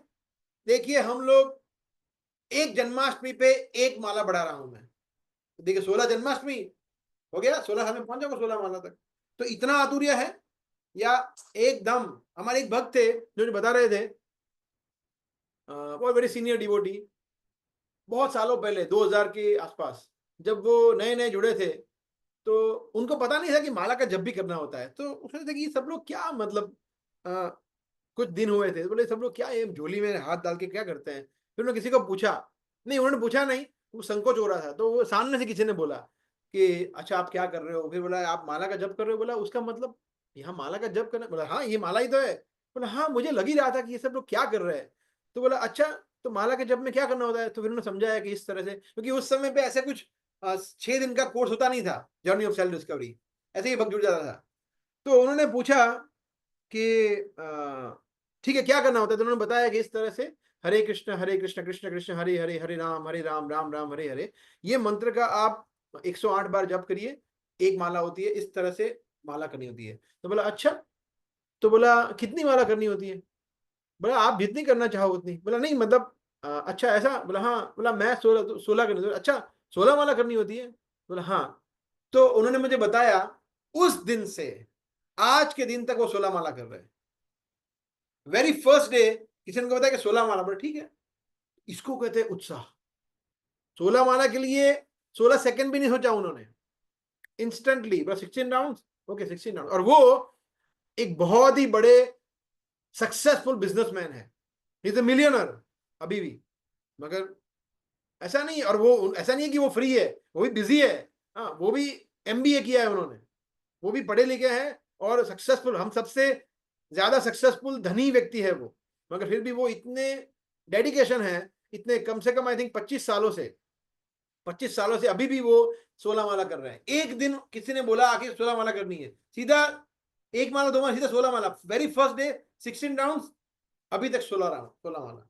इसको कहते हैं उत्साह, कि ऐसा उत्साह है हमारा। अगर ऐसा नहीं होगा तो फिर वो जैसे बता रहा था मैं कि वो फूड डाइजेस्ट नहीं होगा।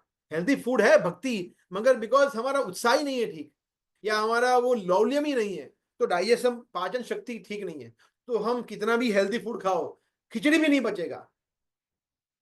कभी कभी होता है ना ऐसा कि डायरिया हो गया फॉर एग्जाम्पल, है ना, तो क्या खाए? खिचड़ी भी नहीं खा सकते, तो सिर्फ पानी पियो, लिक्विड पियो, और कुछ नहीं खा सकते। So like that. सो हमें बहुत डीपली उसको कॉन्टेम्पलेट करना चाहिए कि कितना हम भक्ति में हमारा इच्छा, आध्यात्मिक बल बढ़ रहा है या घट रहा है। घट भी सकता है, ऐसा नहीं है कि ये बढ़ेगा ही बढ़ेगा, घट भी सकता है। तो इट इज लाइक दिस, भक्ति इज लाइक दिस। तो भक्ति ऐसा नहीं है एक्चुअली देखा जाए तो, हमारा जो हम तीनों गुणों से अफेक्ट होते हैं, सत्व गुण, उसकी वजह से हम ऐसे ऐसे होते हैं। भक्ति का प्रोसेस तो एकदम परफेक्ट है, उसको अगर हम एक्सेप्ट करेंगे, उसको हम स्वीकार करेंगे, तो हम ऐसे ही आगे बढ़ेंगे। परंतु बिकॉज हम तीनों गुणों के अंदर, इसलिए हम ऊपर नीचे होते हैं। ये आप सभी ने अनुभव किया होगा ना, एक दिन आपकी माला एकदम अच्छी हुई होगी, एक दिन एकदम बेकार। एक दिन आपने भागवतम 2 घंटा पढ़ा, एक दिन आपने 0, कुछ भी नहीं पढ़ा। एक दिन आपने बहुत अच्छी सेवा की, एक दिन कुछ सेवा नहीं की। एक एकादशी आपने बहुत अच्छी गई, एक एकादशी आपने जबरदस्ती जैसे तैसे करके निकाल दी। ऐसा होता है, क्यों? बिकॉज अभी भी हम तीनों गुणों से प्रभावित है। इसीलिए ये अगर जब भी ग्रीड बढ़ेगा, तो हम तीनों गुणों को धीरे धीरे हम उसको लांग पाएंगे। सगुणान समतीत्य एतान ब्रह्म भूयाय कल्पते। तो धीरे धीरे हम ये गुणों को हम लांग पाएंगे, तीनों गुणों को। ठीक है, या so that is how we see. तो मैं जैसे बता रहा था अभी, कंफर्ट जोन है ना, तो ये हमारा सबसे बड़ा शत्रु है एक्चुअली देखा जाए तो। सबसे बड़ा शत्रु क्या है भक्ति में?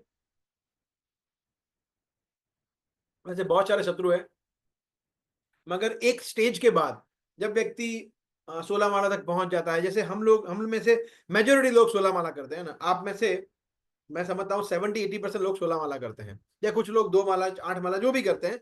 मगर जब व्यक्ति कंफर्ट जोन में आ जाता है कि नहीं, अपना 8 माला बराबर चल रहा है, अपना 16 माला बराबर चल रहा है, अपना ये बराबर है, ये बराबर है, सब कुछ ठीक चल रहा है, कंफर्ट जोन में आता है ना, तो वो कंफर्ट जोन में वो खुद ही फंस जाता है और डूब जाता है। It is a self suicide, या को क्या बोलते हैं उसको, ट्रैप है, वो ट्रैप है एक्चुअली। जैसे मछली होती है ना, मछली जैसे जाल में कैसे फंस जाती है, मछली को वो क्या करते हैं, जाल के अंदर कुछ खाना वाना डालते हैं, फिर वो मछली खाने के लिए आती है ऊपर, और फिर वो जाल ऊपर ले लेते हैं और मछली फंस गई। इसी तरह से कंफर्ट जोन जो है वो हमारा ट्रैप है, वो माया का एक जबरदस्त ट्रैप है हमारे लिए। बोले क्या कर रहा है, रेस्ट कर। जन्माष्टमी में कितना सेवा किया, 2 बजे तक सेवा किया ना रात को, अभी पागल हो गया है क्या? प्रभुपाद व्यास पूजा में तो मंगला में आना है, मर जाएगा, क्या कर रहा है? आराम कर, रेस्ट कर। एक दिन मंगला आरती व्यास पूजा में नहीं आएगा तो क्या फर्क पड़ेगा, जन्माष्टमी में क्या सेवा किया है तूने, जबरदस्त। हाँ बात तो सही है, जबरदस्त सेवा किया मैंने, पर ठीक है कल व्यास पूजा में नहीं आऊंगा मैं। फिर वो मंगला में नहीं आता है, गुरु पूजा में नहीं आता है, सीधा आता है अभिषेक के टाइम पे। ला, जय प्रभुपाद, क्या बात है। तो ये माया इस तरह से हमें ट्रैप करती है। इसीलिए कुछ भी हो जाए कंफर्ट जोन में नहीं जाना चाहिए। हम कंफर्ट जोन में चले गए, और कंफर्ट जोन से बाहर निकालने के लिए हमें किसकी सहायता चाहिए? भक्तों की, है ना। हरेश को प्रभु हमें निकालेंगे, बाहर आओ, अंकुर प्रभु बाहर आओ, सागर प्रभु बाहर आओ, चलो कंफर्ट जोन से। तो भक्त लोग निकालेंगे हमें कंफर्ट जोन से। इसलिए भक्तों का शेल्टर लेना चाहिए हमें कंफर्ट जोन से बाहर आने के लिए। जैसे कंफर्ट जोन किस किस प्रकार का हो सकता है ना। जैसे फॉर एग्जाम्पल, मैं भक्ति में आगे बढ़ूंगा, ऐसा नहीं है, मैं बढ़ना चाहता हूं, मैं और माला करना चाहता हूं, और पढ़ना चाहता हूं, दीक्षा लेना चाहता हूं, परंतु कब? प्रचार करना चाहता हूं, परंतु कब? जब थोड़ा और धन आ जाएगा ना मेरे पास, तो सेटल हो जाओ ना, सेटल, अभी जॉब का स्ट्रगल चल रहा है, ये वो, फिर मैं करूंगा। या फिर कोई और ऐसा सोच सकता है कि अभी मैं थोड़ा पढ़ाई कर रहा हूँ, साथ साथ में पीएचडी कर रहा हूँ, मैं एमबीए कर रहा हूँ पार्ट टाइम, जब ये स्टडी खत्म हो जाएगा ना, फिर अच्छी तरह से मैं सब सेवा वगैरह करूंगा। या फिर देखो अभी शादी नहीं हुई है, अकेला हूं, एक बार अच्छी लड़की मिल जाए या अच्छा लड़का मिल जाए, फिर दोनों साथ में प्रभु जी भक्ति करेंगे, चिंता मत करिए आप। एक बोले मैं दो दो लोग हम सेवा करेंगे, क्या बात कर रहे हो आप, वाह, मतलब एक से भले दो। तो ऐसा, या प्रभु जी मैं अभी देखो जॉब में स्ट्रगल कर रहा हूँ, ये जॉब मेरी अच्छी नहीं है, इसमें बहुत स्ट्रगल है, पॉलिटिक्स है, सैलरी अच्छा नहीं है, लेट तक काम करवाते हैं, बहुत स्ट्रगल है, इसलिए मैं नहीं कर पा रहा हूँ। अच्छी जॉब मिल जाए ना, फिर उसके बाद मैं सब कुछ करूंगा, आप चिंता मत करिए, फिर मैं आऊंगा। ये भी हुआ कंफर्ट जोन। या फिर देखो प्रभु जी मैं कितना दूर रहता हूं, देखो मैं रहता हूं मंगल ग्रह पे, आप है पृथ्वी ग्रह पे, कैसे आऊं मैं मंदिर? हाँ, ऐसा सोच सकता है कोई व्यक्ति, मतलब मैं कितना दूर रहता हूं, दूर कितना दूर, 12 किलोमीटर, ओ हो, कहाँ दूर आऊं मैं यहाँ पे। तो ये है, ये भी एक ट्रैप है कंफर्ट जोन में आने का। तो प्रभु जी मेरा देखो, मैं एक्चुअली आता हूं, मगर मेरी वाइफ नहीं आती है, मेरी वाइफ मुझे आने नहीं देती है, या मेरे पति जो है वो इतना अच्छा अभी इन्वॉल्व नहीं है इस्कॉन में, तो हम लोग साथ में आएंगे। अभी मैं थोड़ा उनको प्रीच कर रही हूँ, या उनको प्रीच कर रहा हूँ, फिर हम लोग साथ में आएंगे, साथ में जुड़ेंगे, है ना। इसलिए अभी थोड़ा थोड़ा रुक रुक के कर रहा हूँ। या फिर प्रभु जी देखो अभी मेरी इंद्रिया इतनी स्ट्रांग नहीं है, अभी मैं खुद ही स्ट्रगल कर रहा हूँ, है ना, तो मैं थोड़ा फेज आउट होना चाहता हूँ, टाइम लेना चाहता हूँ। ये सब अलग अलग प्रकार से ऐसे, और लिस्ट एंडलेस है ऐसे में, और मैं 25 चीज बोल सकता हूँ ऐसी, ये हम सबको पता है, ये हमारा जो बनावटी लिस्ट है ना, ये एंडलेस है, इसका कोई अंत ही नहीं है। तो ये है माया का ट्रैप, है ना, वो हमें कंफर्ट जोन में डालती है अलग अलग तरीके से। तो क्या हम इस कंफर्ट जोन से बाहर आ सकते हैं, बाहर आना चाहते हैं? सबसे पहले तो ये इंपॉर्टेंट है। जरूरी नहीं है कि इसमें से हर एक जो कारण बताया उसमें हर एक, कुछ चीज में कुछ सच्चाई हो भी सकती है, ऐसा नहीं है, परंतु ये बिल्कुल सत्य है कि उसको ओवर रूल करके, उसको हम निग्लेक्ट करके हम भक्ति में आगे बढ़ सकते हैं, उसमें कोई दो राय नहीं है। अगर आप भक्ति में आगे बढ़ने चाहते हैं तो आपको कोई स्टॉप नहीं कर सकता। प्रभुपाद, अभी मैं लेक्चर सुन रहा था प्रभुपाद का एक, कुछ दिनों पहले वो बता रहे थे,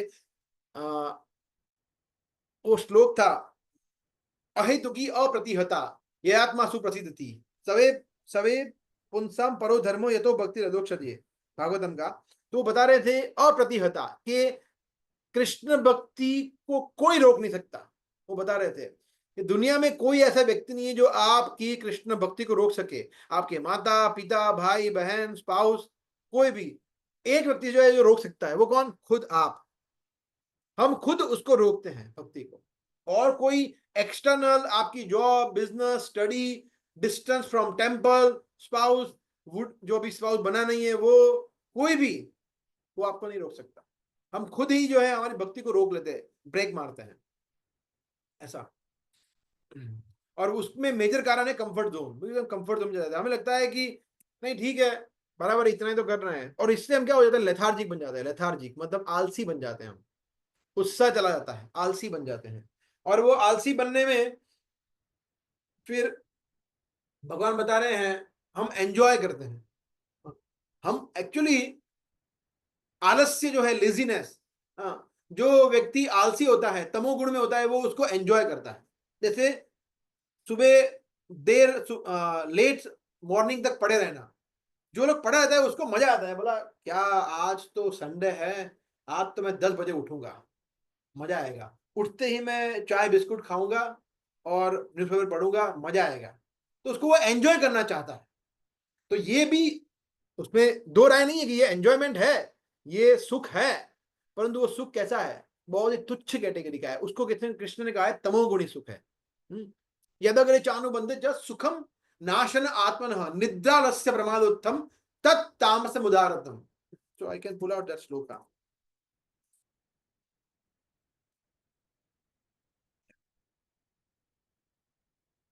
तो कृष्ण 18वें अध्याय में कहते हैं ये बहुत ही सुंदर श्लोक है जिसमें भगवान 3 प्रकार के सुख के बारे में बता रहे हैं, सत्वगुणी सुख, रजोगुणी सुख, तमोगुणी सुख। तो तमोगुणी सुख कैसा होता है? निद्रा, आलस्य और प्रमाद, तत्तामसम उदारतम। कि happiness which is blind to self realization, which is delusion beginning from man and which arises from sleep, laziness and illusion is said to be in the mode of ignorance। कि निद्रा, आलस्य, प्रमाद, पागलपन ये सब तमोगुण की निशानी है। तो फिर हम धीरे धीरे ऐसे हो जाते हैं अनफॉर्चुनेटली, क्योंकि उत्साह चला जाता है, कंफर्ट जोन में रहते हैं। तो ऐसा नहीं है कि भक्त जो होता है साधक भक्त वो हमेशा शुद्ध सत्व में रहता है, नहीं नहीं नहीं नहीं नहीं, ऐसा नहीं है। हम सब लोग सत्वगुण रजोगुण तमोगुण तीनों में है होते हैं। जब सुबह मंगला आरती में उत्साह से आ जाते हैं तो सत्वगुण में आ जाते हैं, या फिर बहुत पागलों की तरह ऑफिस में रुक रुक के काम करते हैं तो रजोगुण में है, और एकदम आलसी हो जाते हैं, ईर्ष्या करते हैं, क्रोध करते हैं, तो ये सब तमोगुणी है। तो भक्त हम लोग भी क्योंकि हम लोग प्रैक्टिसिंग डिवोटी, हम लोग अभी भक्त बने नहीं है, हम प्रयास कर रहे हैं, इसलिए हम ये तीनों गुणों के नियंत्रण में है। पर प्रयास करना चाहिए कंफर्ट जोन से बाहर निकलने का। नारद मुनि युधिष्ठिर महाराज को बता रहे हैं भागवतम में कि व्यक्ति को धीरे धीरे तमोगुण से रजोगुण, रजोगुण से सत्वगुण में ऊपर आना चाहिए, ताकि सत्वगुण जो है वो वहां से शुद्ध सत्व में आप जा पाए। अभी मैं एक छोटा सा वीडियो बनाया है भक्ति का टेक ऑफ, तो भी रिलीज होगा शायद देख दो 1-2 हफ्ते में, जो मेरे गुरु महाराज के लेक्चर से मैंने बनाया है। तो बता रहे थे कि भक्ति में टेक ऑफ करने के लिए आपको सत्वगुण में आना बहुत जरूरी है ऐसा। क्योंकि जैसे फॉर एग्जांपल वो बता रहे थे कि जब प्लेन खड़ा है ना, खड़ा स्टैग्नेंट, हम सभी लोगों ने प्लेन में ट्रैवल किया होगा आप लोगों ने, तो प्लेन जहाँ खड़ा होता है ना वो है तमोगुण। फिर जब टैक्सिंग करता है ना, टैक्सिंग रनवे पे जाता है ना, रनवे पे धीरे धीरे घूम घूम के 10-15 किलोमीटर की स्पीड पे धीरे धीरे जाता है, तो वो है रजोगुण। और फिर जब वो रनवे पे वो फुल स्पीड पे पकड़ता है ना 200 किलोमीटर पर आवर की स्पीड पे, तो वो है सत्वगुण। सत्वगुण में ही व्यक्ति टेक ऑफ करे, और टेक ऑफ जो किया वो है शुद्ध सत्व। तो अगर हमें हमारे एक्चुअल घर जाना है वैकुंठ जगत, तो टेक ऑफ करना पड़ेगा। तो टेक ऑफ कहां से होगा? सत्वगुण से होगा। तमोगुण से रजोगुण से हम शुद्ध सत्व में टेक ऑफ नहीं कर सकते। बहुत ही अच्छा एग्जाम्पल दिया था महाराज ने, ये तो मैंने एक वीडियो बनाया है। तो ये बहुत इंपॉर्टेंट है कि हमें सत्वगुण पे आना पड़ेगा टेक ऑफ करने के लिए। तो ये लौल्यम जो है, ग्रीड है, उत्साह है, वो कभी भी रजोगुण तमोगुण पे हो ही नहीं सकता। इसीलिए कंफर्ट जोन से बाहर निकलना मतलब सत्वगुण में आना। कंफर्ट जोन से बाहर निकलना बहुत जरूरी है।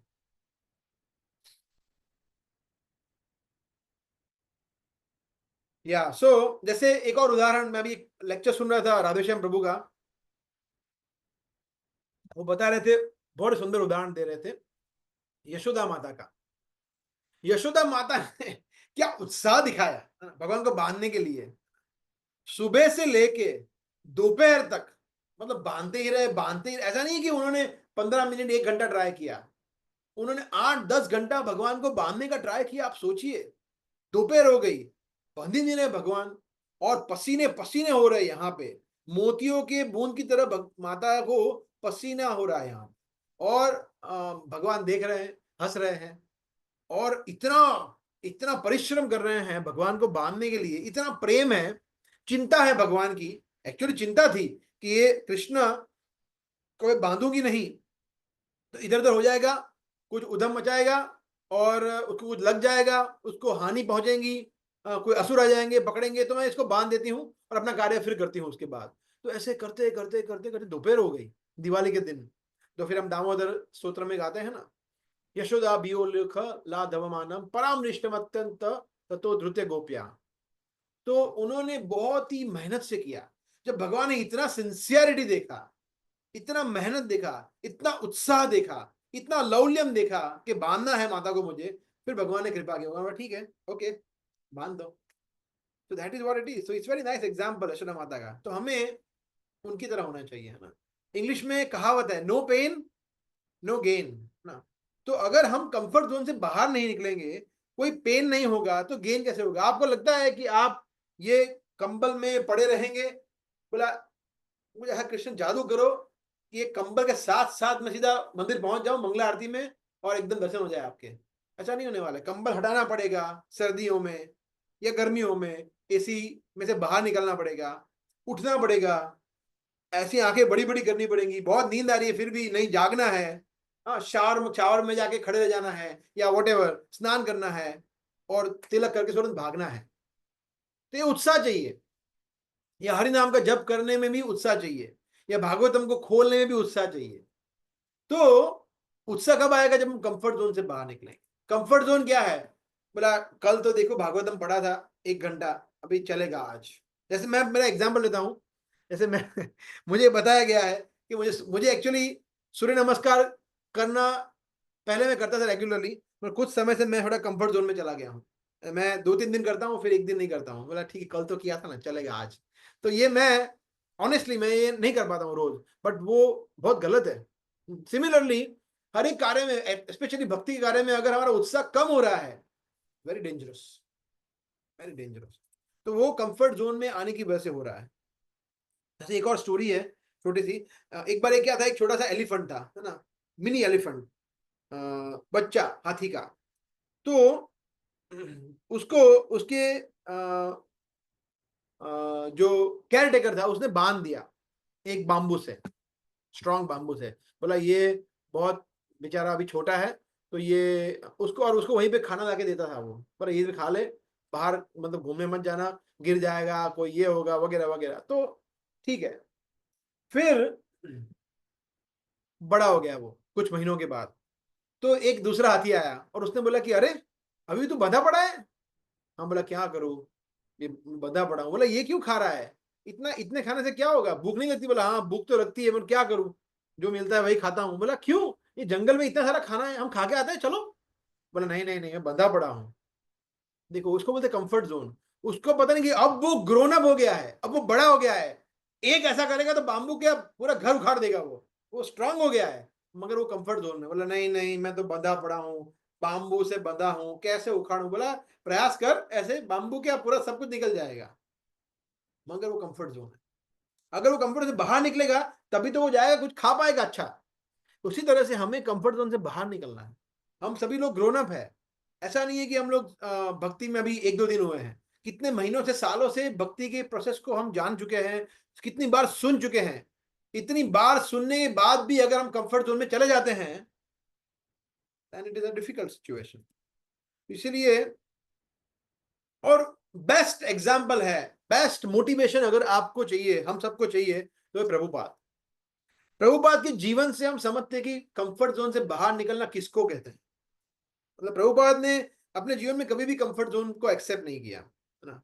जैसे प्रभुपाद के लिए सफलता क्या थी, देखिए मैं आपको कुछ, मैं अभी जब लेक्चर का प्रिपरेशन कर रहा था तब मैं बना रहा था कुछ पॉइंट जो मैं सोच रहा था कि प्रभुपाद के लिए अचीवमेंट्स क्या क्या थी। अचीवमेंट, सबसे बड़ा अचीवमेंट भक्ति सिद्धांत सरस्वती ठाकुर के शिष्य, ये सबसे बड़ा अचीवमेंट है। बोला इतने महान गुरु के शिष्य, सबसे बड़ा अचीवमेंट हो गया ये। और अच्छे वाले शिष्य थे, ऐसा नहीं था सब फॉलो करते थे, अच्छी तरह शिष्य, तो ये अचीवमेंट था। दूसरा, यहां जब वो अमेरिका गए उसके पहले उनकी आज्ञा पे उन्होंने अनेक आर्टिकल लिखे, बैक टू गॉडेड पत्रिका शुरू किया, उन्होंने भारत में जबरदस्त प्रचार किया, प्रधानमंत्री से मिले, उनको ये दिया, भागवतम के सेट दिए, तो उन्होंने काफी अच्छा प्रचार किया था, ऐसा नहीं था, तो वो भी सक्सेस था। उन्होंने कितनी सारी बुक्स को छापा था, आर्टिकल्स लिखे थे, और उसको प्रिंटिंग किया था, लाइब्रेरीज में दिया था, तो वो भी सक्सेस था। संन्यास धारण कर लिया, आप सोचिए अभी उससे क्या है, हाईएस्ट ऑर्डर गृहस्थ, सॉरी ब्रह्मचर्य गृहस्थ वानप्रस्थ संन्यास, सबसे हाईएस्ट ऑर्डर उनको मिल गया वर्णाश्रम में, संन्यास आश्रम, और क्या चाहिए। और उससे भी सुपीरियर वृंदावन में धाम वास मिल गया। बोला अभी कुछ चाहिए नहीं, जीवन सफल हो गया। तो तब इतना अच्छा ट्रैप हो सकता था माया का कि देखो अभय चंद्रारिंद भक्ति वेदांत स्वामी, आप अभी बहुत ही अच्छा कर रहे हैं, अभी आप यहीं पे रहिए और गुरु का सेवा करिए, भगवान का भजन करिए, प्रसाद लीजिए, और वृंदावन में अपना शरीर को त्याग करिए और भगवान के धाम जाइए, बेस्ट अपॉर्चुनिटी है। परंतु उन्होंने नहीं, मैं कंफर्ट जोन में नहीं रहूंगा, मेरे गुरु ने मुझे आज्ञा दिया है कि प्रचार करना है। तो उसके लिए उन्होंने क्या किया, उन्होंने हिस्ट्री क्रिएट की, इतिहास की रचना की। तो इसके लिए उसको बोलते कंफर्ट जोन से बाहर निकलना। तो ये हम उनसे सीखते हैं। मेरे गुरु महाराज उनकी एक पुस्तक में लिखते थे कि किस तरह से प्रभुपाद ने आउट ऑफ द बॉक्स गए ना। उनके गुरु ने क्या आज्ञा दिया था कि देखो तुम एक अच्छे यंग एजुकेटेड व्यक्ति हो और तुम्हारा इंग्लिश बहुत अच्छा है, तुम बाहर जाके भगवान चैतन्य महाप्रभु की शिक्षाओं का, भगवत गीता की शिक्षाओं का प्रचार क्यों नहीं करते इंग्लिश स्पीकिंग वर्ड्स में। तो उन्होंने ये स्पेसिफिकली बोला था अंग्रेजी भाषा, उसका मतलब क्या हुआ, इंग्लिश लैंग्वेज। तो प्रभुपाद को क्या करना चाहिए था कि वहां पे जाए, वहां पे जाके इंग्लिश में, अमेरिका में इंग्लिश में प्रचार करे, जो उन्होंने कर दिया। परंतु वहां प्रभुपाद रुके नहीं। ये है कंफर्ट जोन में आ जाना। कंफर्ट जोन में आ जाना मतलब क्या कि भाई देखो इंग्लिश में प्रचार किया, हो गया अपना काम। गुरु महाराज ने बोला था गुरु मुख पद्म वाक्य, तो जो महाराज ने बोला था मैंने कर दिया, हो गया मेरा काम। नहीं, वो अपने गुरु की श्री चैतन्य मनोभिष्टम, उनके मन की जो इच्छा थी, चैतन्य महाप्रभु को समझ गए। उन्होंने बोला कि नहीं, सिर्फ इंग्लिश लैंग्वेज से मैं संतुष्ट नहीं रहूंगा, इंग्लिश के बाद African, Japanese, Telugu, Malayalam, Gujarati, Chinese, अब वर्ल्ड की सभी भाषाओं में उन्होंने अपने ग्रंथ को प्रकाशित किए। सोचिए, सिर्फ इंग्लिश लैंग्वेज में नहीं किया। That is going out of comfort zone. ये है प्रभुपाद से हम सीखते हैं कि ये गुरु महाराज, मेरे गुरु महाराज अपनी बुक्स में बता रहे थे, मैं पढ़ रहा था, सच ए नाइस एग्जाम्पल कि प्रभुपाद को सिर्फ बताया गया कि भी आप इंग्लिश में प्रचार करो, मगर उन्होंने इंग्लिश से ज्यादा। एक बार मैं एक प्रभुपाद की लीला सुन रहा था एक माता जी से, वो बता रहे थे कि एक बार प्रभुपाद ऐसे बैठे थे अपने कक्ष में, और वहां पे आपको पता है ना वो अर्थ का गोला होता है ना, पृथ्वी का गोला जो घूमता है ऐसा, तो वहां पे उनके कक्ष में वो गोला था। तो ऐसा बोल रहे थे कि श्याम सुंदर तुम यहाँ जाना, गुरुदास तुम यहाँ जाना, तुम रशिया जाना, तुम ये जाना, सबको बोल रहे थे। फिर वो माता जी का नाम आई थिंक रुक्मणी माता जी था। रुक्मिणी माता जी बता रहे थे कि प्रभुपाद बता रहे थे कि रुक्मिणी तुम यहाँ जाना। तो बोले थे प्रभुपाद मैं तो एक स्त्री हूं। प्रभुपाद ने बोला यस, कृष्ण भक्ति का प्रचार करने में स्त्री पुरुष का कोई भेद नहीं होता है, सब व्यक्ति प्रचार कर सकता है। तो प्रभुपाद, और उस समय में कुछ नहीं था, इस्कॉन की स्थापना सिर्फ हुई थी और पूरे विश्व में कोई सेंटर नहीं थे, कोई सेंटर नहीं थे। प्रभुपाद के मन में पूरा योजना था कि मैं यहाँ पे ये सेंटर बनाऊंगा, यहाँ पे मंदिर बड़े बड़े निर्माण होंगे, मेरे शिष्य होंगे, सब कुछ।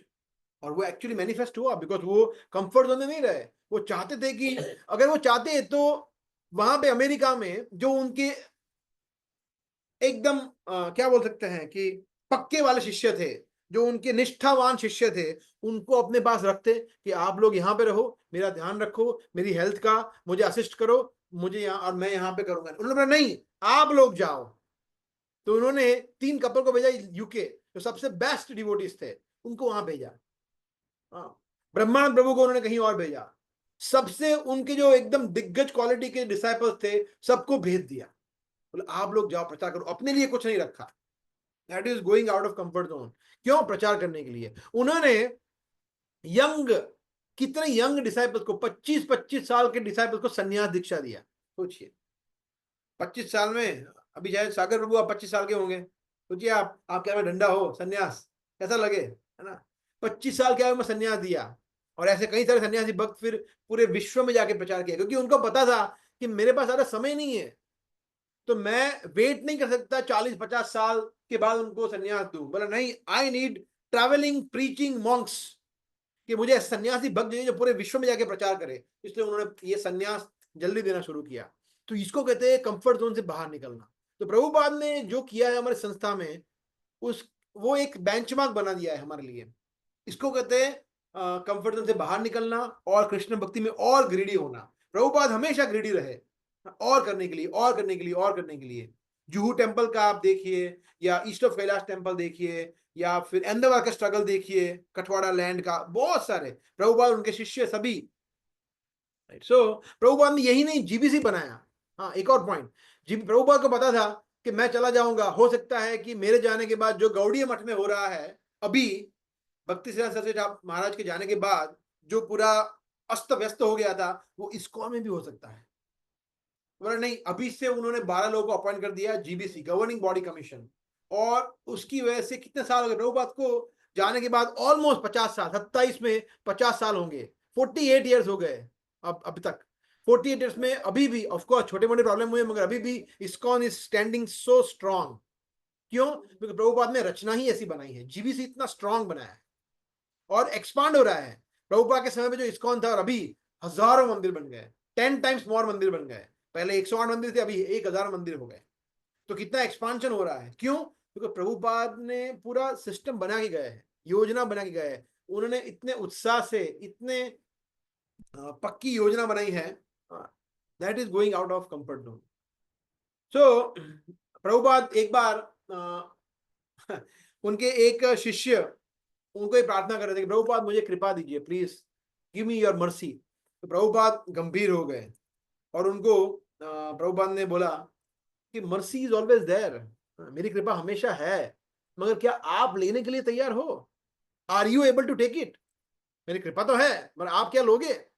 ये इंपॉर्टेंट है। जैसे वैष्णव की कृपा का मतलब क्या होता है कि ऐसा थोड़ी करेंगे कि वो हाथ ऐसे करेंगे, उसमें प्रकाश निकलेगा और आपके मस्तिष्क में जाएगा, इसको थोड़ी कृपा बोलते हैं। कृपा का मतलब है कि वो आपको डांटेंगे, कृपा मतलब आपको वो अपना आईना दिखाएंगे कि देखो आप ऐसे हो, सुधर जाओ, इसको बोलते कृपा। मतलब हमने सच सच बता दिया कि मुझे ये वर्क करना है अभी, और बहुत सारा वर्क करना है, दैट इज कृपा। तो वैष्णव की कृपा इस तरह से मिलती है, गुरु की कृपा इस तरह से मिलती है। तो हम कितने आतुर है, हम कितने ग्रीडी है, हमारा कितना लोभ है, ये हमारा स्पिरिचुअल जर्नी डिसाइड करता है। एंड सबसे बड़ा लोभ, बिकॉज इसमें मेजोरिटी लोग शाश्वत बलराम प्रभु को छोड़ के, आई थिंक कोई और किसी और भक्त यहाँ पे है नहीं जो दीक्षित है, right? If I am not wrong, let me check, या मोस्टली, राइट। तो सबसे बड़ा लोभ क्या है कि मुझे गुरु की शरण कब मिलेगी, when can I get shelter of my Guru Maharaj, ये सबसे बड़ा लोभ है। ये होना चाहिए हमें कि कब मुझे गुरु की शरण ग्रहण करने को मिलेगी, कब मुझे आध्यात्मिक नाम मिलेगा, कब मुझे मेरे गुरु ने स्पर्श की हुई, गुरु ने भगवान के नामों का जप की हुई, मुझे वो गुरु माला देंगे और उस पर मैं हरिनाम का जप करूंगा, कब मेरे सभी पाप कर्मों को स्वाहा कर देंगे, कब मुझे कृष्ण के परिवार से वो जोड़ेंगे, कब मुझे अपने चरण कमल में वो स्थान देंगे। ये है, इसको है, that is the ultimate grid.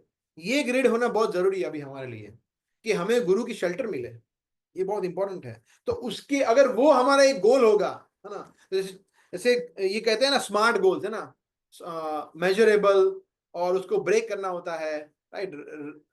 Then smart गोल किसी को पता है उसका डेफिनेशन क्या है स्मार्ट गोल्स? टेंजिबल होता है. Yes, anyone knows? Measurable, measurable, yes. फिर क्या है? First S is specific, specific, measurable, फिर अचीवेबल, पता नहीं. Achievable.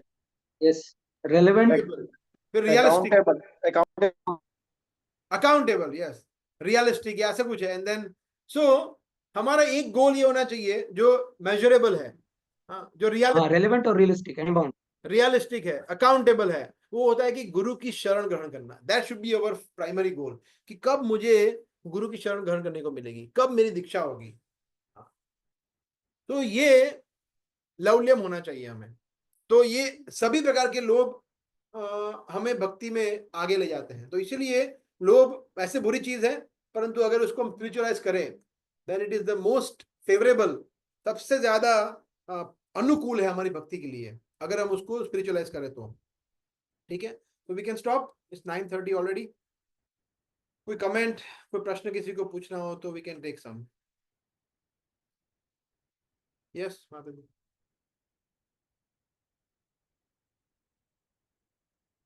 म्यूट अनम्यूट करना.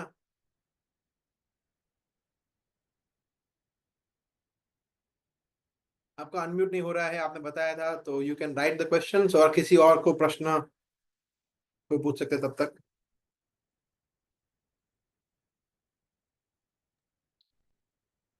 हरे कृष्ण। यस. जैसे हमें पता है कि Krishna consciousness is a very slow process, तो इसको और कंफर्ट जोन को कैसे डिफरेंशिएट करें? Slow process, comfort zone. तो इनका कहने का, प्रश्न का तात्पर्य यह है कि वैसे तो कृष्ण भक्ति स्लो प्रोसेस है, तो स्लो प्रोसेस में कभी कभी व्यक्ति कंफर्ट जोन में ट्रैप हो जाता है. स्लो प्रोसेस है, परंतु भक्ति में परिपक्व होने की, मैच्योर होने की, आगे बढ़ने की कोई सीमा भी नहीं है. आप कंफर्ट जोन में आने का मतलब, जैसे आप रोज मंगला आरती में जा रहे हैं, एग्जाम्पल दे रहा हूं मैं, या आप रोज 16 माला का अच्छी तरह से जप कर रहे हैं, या रोज कुछ भागवतम पढ़ रहे हैं, तो उसको और अच्छी तरह से पढ़िए, उसको और सिंसियरली प्रार्थना करिए, उसको और इम्प्रूव करने का प्रयास करिए. Right, so there is always scope to improve, और अच्छा करना है. और वो कब तक करना है? जब तक हम हमारे शरीर में है, जब तक आत्मा शरीर में है, तब तक करना है. तो यस, स्लो प्रोसेस है, कृष्ण भक्ति स्लो प्रोसेस है, परंतु उसका मतलब ये नहीं है हम कंफर्ट जोन में चले जाएंगे. उसका मतलब ये है कि हम बहुत इंटेंसली प्रैक्टिस करेंगे, रोज रोज प्रार्थना करेंगे, और रोज उसको इंप्रूव करने का प्रयास करेंगे. रोज हम क्वांटम चिंतन करेंगे कि मैंने कल से कितना इंप्रूव किया आज, हरिनाम के जप में, या श्रवण में, या भक्तों के संग करने में, या चेतना को इंप्रूव करने में, ईर्ष्या कम करने में, काम क्रोध लोभ को कम करने में कितना इंप्रूव किया. That way we can measure, हमारा ग्रोथ को हम मेजर कर सकते हैं इस तरह से.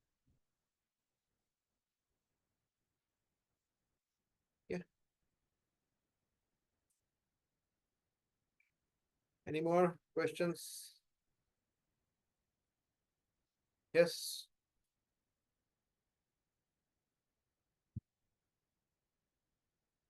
और कोई भक्त, कोई प्रश्न, कोई?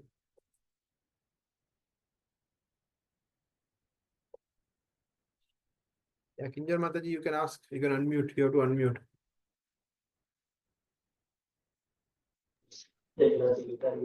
हरे कृष्णा. हाँ. थैंक यू प्रभु. और दूसरा भी क्वेश्चन है कि जैसे भगवद गीता में भगवान ने बताया कि तीनों जो गुण होते हैं, रजोगुण, तमोगुण, सतोगुण, तो उसमें सुप्रीमेसी के लिए ट्राई करते रहते हैं. बट अगर मेरा क्वेश्चन है कि अगर कोई भक्त शुद्ध सत्व गुण में आ जाता है, तो फिर वापस वो इन तीनों गुण में फिर आ सकता है? हरे कृष्ण. शुद्ध सत्व में अगर व्यक्ति आ गया है, तो वापस वो उसमें आए. देखिए, जो व्यक्ति तीनों गुणों को पार करता है, शुद्ध सत्व में आता है, तो चांसेस बहुत कम होते हैं कि वो वापस वो उसका पतन हो. बट संभावना फिर भी रह सकती है, because I was listening in one lecture जिसमें बता रहे थे जो अगेन मैं कल ही बता रहा था एक लेक्चर में, वो सेम चीज कि जब व्यक्ति वैकुंठ जगत जाता है, वैकुंठ जगत, सब कुछ हो गया, सेट हो गया, अंत काल में भगवान की स्मृति हो गई और वैकुंठ जगत जा रहा है, तो अभी हम भूलोक पे हैं, तो धीरे धीरे ऊपर जाएगा ना, स्वर्ग लोक से जाएगा, भूवर लोक से जाएगा, स्वर्ग लोक में जब जाएगा, तब विमान से जब जा रहा होगा विष्णु दूतों के साथ, तब स्वर्ग के जो निवासी है वो उसको हाय करेंगे कि हेलो, प्लीज हमारे स्वर्ग लोक में आप अपने चरण कमल थोड़ा पावन करिए। हाँ, जब अप्सराएं होगी और स्वर्ग लोक के निवासी, तब व्यक्ति अगर ऐसा सोचेगा कि देखो प्रचार का अपॉर्चुनिटी है, प्रीचिंग अपॉर्चुनिटी, चलो स्वर्ग लोक में थोड़ा 1 घंटा 2 घंटा journey of self discovery course करवा के आते हैं, वहां पे उसने एंटर ले लिया, फंस गया। फिर स्वर्ग लोक में एंटर किया, बोला यार यहाँ पे तो ये तो पता नहीं था, ये तो जोरदार है, तो कितना सुपर है, गार्डन है, ब्यूटीफुल है, और यहाँ पे प्रीचिंग अपॉर्चुनिटी बहुत अच्छी है, यहाँ पे लोगों को पता ही नहीं है। हाँ, तो ये तो जोरदार है, अमेरिका, रशिया, यूरोप सबसे ही बेस्ट है, थोड़ा रह जाता हूँ इधर। फिर वो गया। तो माया हमें हर जगह टेस्ट कर सकती है, नॉक नॉक नॉक टेस्ट कर सकती है, नॉक नॉक टेस्ट करती है। तो हो सकता है कि टेस्ट, मगर अगर व्यक्ति ने अपने गुरु के चरण कमलों को कस के पकड़ा हुआ है, तो फिर वो विचलित नहीं होगा, वरना माया छोड़ती नहीं है, लास्ट मोमेंट तक छोड़ती नहीं है। This is something I have heard. तो इसीलिए एक व्यक्ति को कभी भी कंफर्ट, जैसे प्रभुपाद, आप सोचिए प्रभुपाद अपने शिष्य को बता रहे थे कि मैं भगवान से ऐसा प्रार्थना कर रहा था कि हे प्रभु मुझे अपनी माया शक्ति से बचाइए। बोला बाप रे, वो शिष्य सोचने लगा कि प्रभुपाद को प्रार्थना करने की क्या जरूरत है। तो प्रभुपाद ने बोला क्योंकि मैं प्रार्थना कर रहा हूँ इसीलिए भगवान मुझे बचा रहे हैं, इसलिए वी हैव टू प्रे।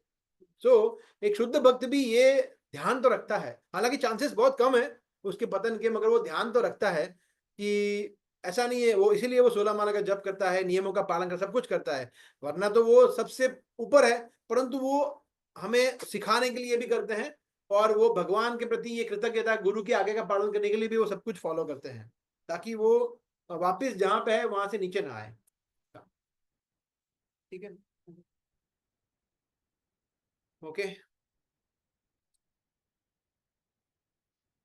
माता जी बोल रहे थे अनम्यूट नहीं हो रहा है, नेहा माता जी ऐसा बोल रहे थे, तो you can type your question if you have any question, या फिर गौरव प्रभु, आई डोंट नो, गौरव प्रभु आपके साथ नहीं है तो पता नहीं। किंजल माता जी ने हैट्रिक करना का निर्धारित किया है कि मैं तीसरा प्रश्न पूछ लूंगी बैक टू बैक, तो हैट्रिक कर रहे हैं। हाउ टू इम्प्रूव स्पिरिचुअल बल, स्पिरिचुअल बल को कैसे हम इम्प्रूव करें। स्पिरिचुअल बल जहां तक मैं समझता हूं वो आता है गुरु की कृपा से, गुरु की कृपा से, क्योंकि बल जो है वो बलराम जी से आता है, और बलराम जी के प्रतिनिधि कौन है, गुरु है, आध्यात्मिक गुरु है। तो गुरु जो है वही हमें बल देते हैं। तो गुरु को जब हम प्रसन्न करते हैं तो बल मिलता है, गुरु को प्रसन्न नहीं करेंगे तो बल नहीं मिलेगा। तो ये बहुत टेंजिबल है, गुरु जो हमें आज्ञा देते हैं वो करना है। यस्य प्रसादात भगवत प्रसाद हो, अगर उनको प्रसन्न करेंगे तो आध्यात्मिक बल मिलेगा। अगर वो अप्रसन्न होंगे, न गति कुतोपि, यस्य अप्रसादान न गति कुतोपि, तो फिर बहुत डिफिकल्ट हो जाएगा हमारे लिए। इसीलिए आध्यात्मिक बल तभी हमें मिलेगा जब हम गुरु को प्रसन्न करेंगे, प्रभुपाद को प्रसन्न करेंगे, भक्तों को प्रसन्न करेंगे, जो भक्त हमें कहने को कर रहे हैं उसको करेंगे, तब हमें बल मिलेगा। ओके, नेहा माता जी पूछ रहे हैं कि मटेरियलिस्टिक वर्ल्ड की रिस्पॉन्सिबिलिटी होती है बट हम इंप्रूव करना चाहते हैं तो इसमें क्या करें। मटेरियलिस्टिक वर्ल्ड की रिस्पॉन्सिबिलिटी होती है, जैसे अभी बता रहे थे ना कल, और नहीं मंडे को हरेश गोविंद प्रभु, कि हमें बैलेंस करना होता है हमारा प्रोफेशनल लाइफ, पर्सनल लाइफ और आध्यात्मिक जीवन। तो जो माताएं गृहिणी है उनके लिए प्रोफेशनल लाइफ चला गया, 2 ही है उनके लिए, तो फिर क्योंकि वो भी काम नहीं कर रहे हैं, तो 2 ही है, उसमें पर्सनल लाइफ है या मटेरियल लाइफ है एंड स्पिरिचुअल लाइफ, उसको बैलेंस करना है। बैलेंस करने में क्या होता है, जैसे फॉर एग्जाम्पल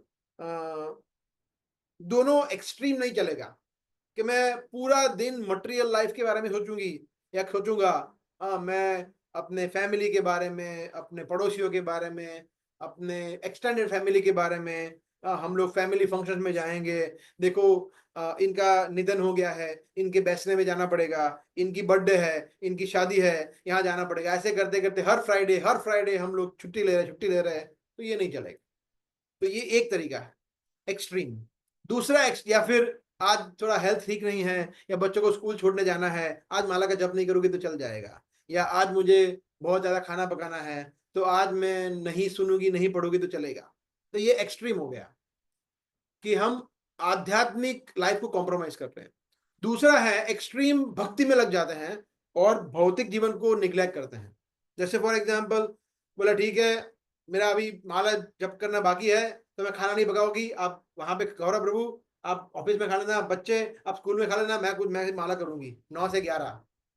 नहीं, ये नहीं चलेगा। मैं एग्जाम्पल दे रहा हूँ, ऐसा नहीं बोल रहा हूँ कि आप ऐसा कर रहे हैं, I am just giving an example. या फिर बच्चों का हम ध्यान नहीं देंगे, हम लोग मोबाइल लेके बैठ जाएंगे, देखो भाई ऑनलाइन क्लास आ रहा है, ये प्रभु जी यूट्यूब पे बहुत अच्छा बोल रहे हैं, 1 घंटे क्लास है, बच्चे या आप अपना फोन लो, मैं अपना फोन में मैं करूंगी, अब अपना जो करना है करो। नहीं, ये भी नहीं चलेगा। We have to be very careful कि हम बच्चों को कैसे कल्टीवेट कर रहे हैं, बच्चों को कैसे ध्यान दे रहे हैं, हम हमारे परिवार को कैसे ध्यान दे रहे हैं, हम भगवान घर पे रहते हुए कैसे सेवा कर रहे हैं। इसीलिए सबसे बेस्ट क्या है, बच्चों को भी अच्छा भक्त बनाओ, घर में परिवार में इतना अच्छा आध्यात्मिक वातावरण हो कि हम जो भी घर में भौतिक कार्य कर रहे हैं, सो कॉल भौतिक कार्य, वो स्पिरिचुअलाइज हो गया। खाना पकाना स्पिरिचुअलाइज हो गया, बच्चों को तैयार करना स्पिरिचुअलाइज हो गया, या फिर कपड़े धोना वो भी स्पिरिचुअल हो गया, बिकॉज वो कपड़े आप धो रहे हैं ताकि आपके जो प्रभु जी है, बालक है, जो भी है, वो अच्छी तरह से उनको भक्ति में वो सहायता हो, अनुकूल हो, ताकि वो अच्छी तरह से, जैसे फॉर एग्जाम्पल माई वाइफ, वो मेरे जो भी कपड़े हैं, धोती है, कुर्ता है, उपवस्त्र है, उसको अच्छी तरह से साफ करती है, मैं समय देती है। क्यों? ताकि मेरे लिए वो अनुकूल हो, मेरे लिए वो इजी हो। जब मुझे कहीं मंदिर जाना है तो फटाक से मैं नए कपड़े पहन के जा सकता हूँ, अच्छे स्वस्थ साफ कपड़े पहन के जा सकता हूँ। तो वो बहुत बड़ी सेवा है जो दिखता नहीं है किसी को। तो ये इस तरह से लगता है कि क्या कपड़े धो रहे हैं, क्या घर का काम कर रहे हैं, मगर नहीं, it is very high quality service, because वो भक्तों की सेवा कर रहे हैं। हालांकि हम अपने आप को भक्त नहीं समझते, मगर वो सेवा कर रहे हैं ताकि वैसे ताकि कोई और भगवान की सेवा में वो उसको यूज कर सके। तो that way we have to somehow balance, ऐसा। ठीक है।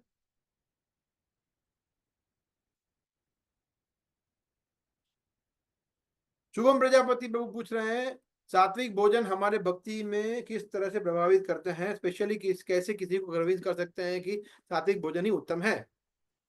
सात्विक भोजन एक्चुअली भक्ति के लिए नहीं, इन जनरल हमारे शरीर के लिए उत्तम है। भक्ति तो बहुत दूर की बात है। एक्चुअली सात्विक भोजन से भक्ति नहीं बढ़ती है, सात्विक भोजन सिर्फ सत्व गुण में आता है, क्योंकि वो प्रसाद नहीं है। तो प्रसाद और सात्विक भोजन में अंतर है। सात्विक भोजन मतलब शुद्ध शाकाहारी खाना, हाँ, जो कृष्ण ने जो बताया है उसके अनुसार हो, जो ज्यादा तीखा चटपटा ना हो, आयु को बढ़ाने वाला हो, स्निग्ध हो, घी वाला हो, ऐसा, राइट, उसको बोले सात्विक भोजन। और सात्विक भोजन खाने से व्यक्ति तंदुरुस्त होता है, सात्विक भोजन खाने से व्यक्ति की बुद्धि शार्प होती है, हेल्दी होता है, इसका इस तरह से एडवांटेज है। परंतु जब वो सात्विक भोजन भगवान को भोग लगा दिया गया, फिर वो भक्ति में हमें एलिवेट कर सकता है, आगे बढ़ा सकता है। इसलिए सात्विक भोजन के साथ साथ भगवान को ऑफर किया हुआ भी होना चाहिए। तो मुझे आई एम श्योर आप यही पूछ रहे हैं कि भगवान को भोग लगाया हुआ सात्विक भोजन, तो भगवान को भोग लगाया सात्विक भोजन भक्ति में हमें इस तरह से हेल्प करता है कि कृष्ण कह रहे हैं खुद 3 अध्याय के 13वें श्लोक में कि जब व्यक्ति यज्ञ का अशिष्ट मेरा चूठा खाता है तो सभी प्रकार के पाप कर्मों से मुक्त हो जाता है, वरना वो पाप खाता है। तो भगवत गीता के आधार पर हम बोल सकते हैं 3.13 श्लोक है, if you want to write you can write, 3 अध्याय का 13वां श्लोक, I can pull it out.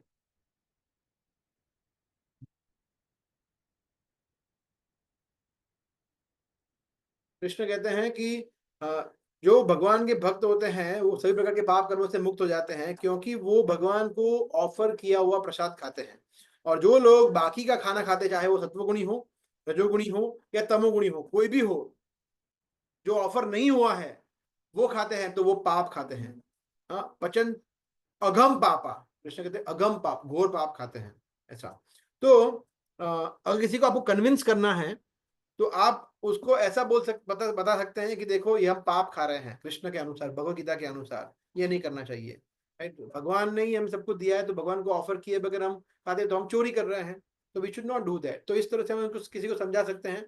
और भगवान को अर्पित किया हुआ प्रसाद जब हम खाते हैं तो हमारा मन, बुद्धि, चेतना सब शुद्ध होता है।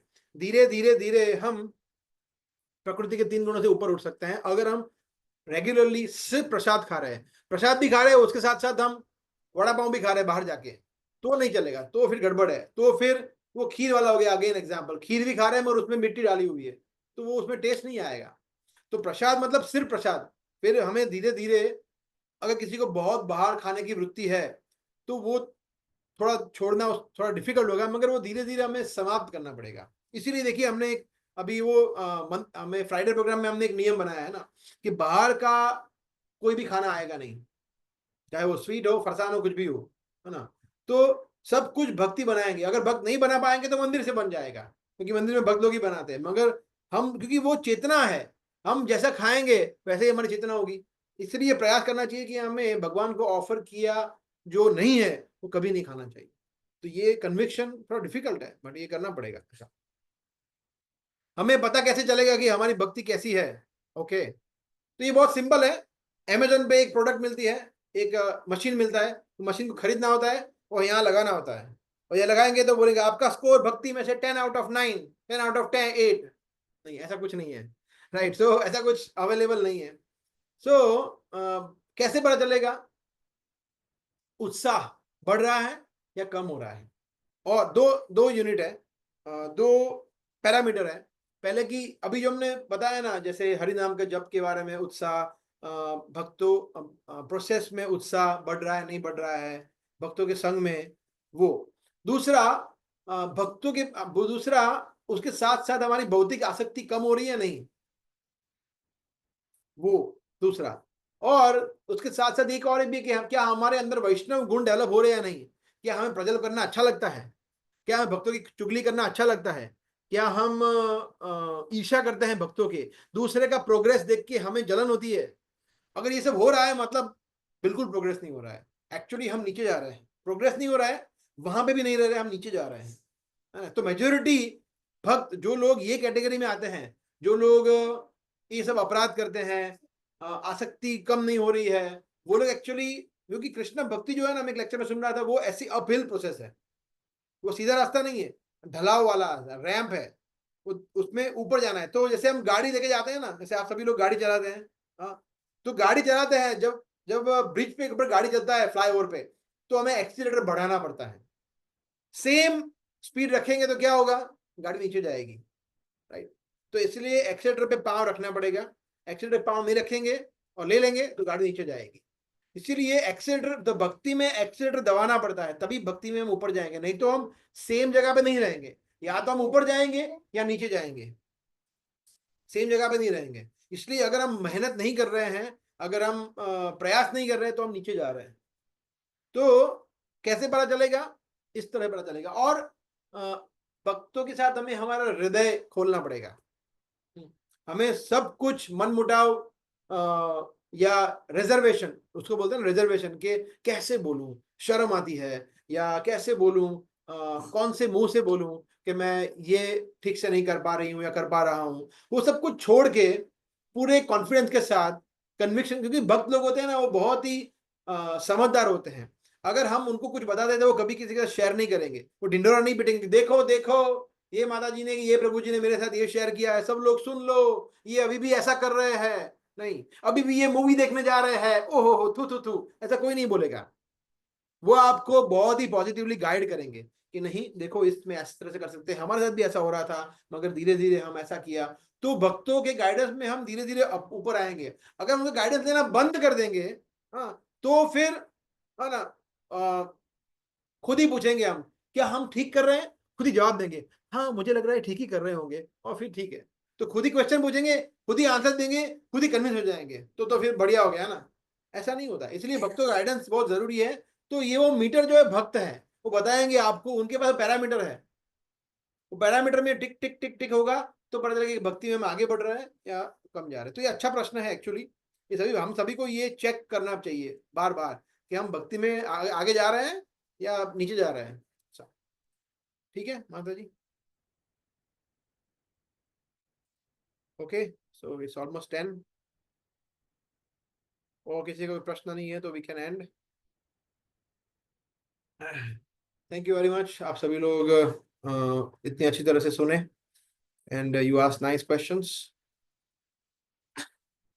ओके सो अभी हम लोग शुक्रवार को मिलेंगे, कल गुरुवार है, परसों शुक्रवार है, तो शुक्रवार को हमारा रूटीन क्लास होगा, तो will see you on Friday. Thank you. Hare Krishna. Shri Prabhupada की जय। Yeah.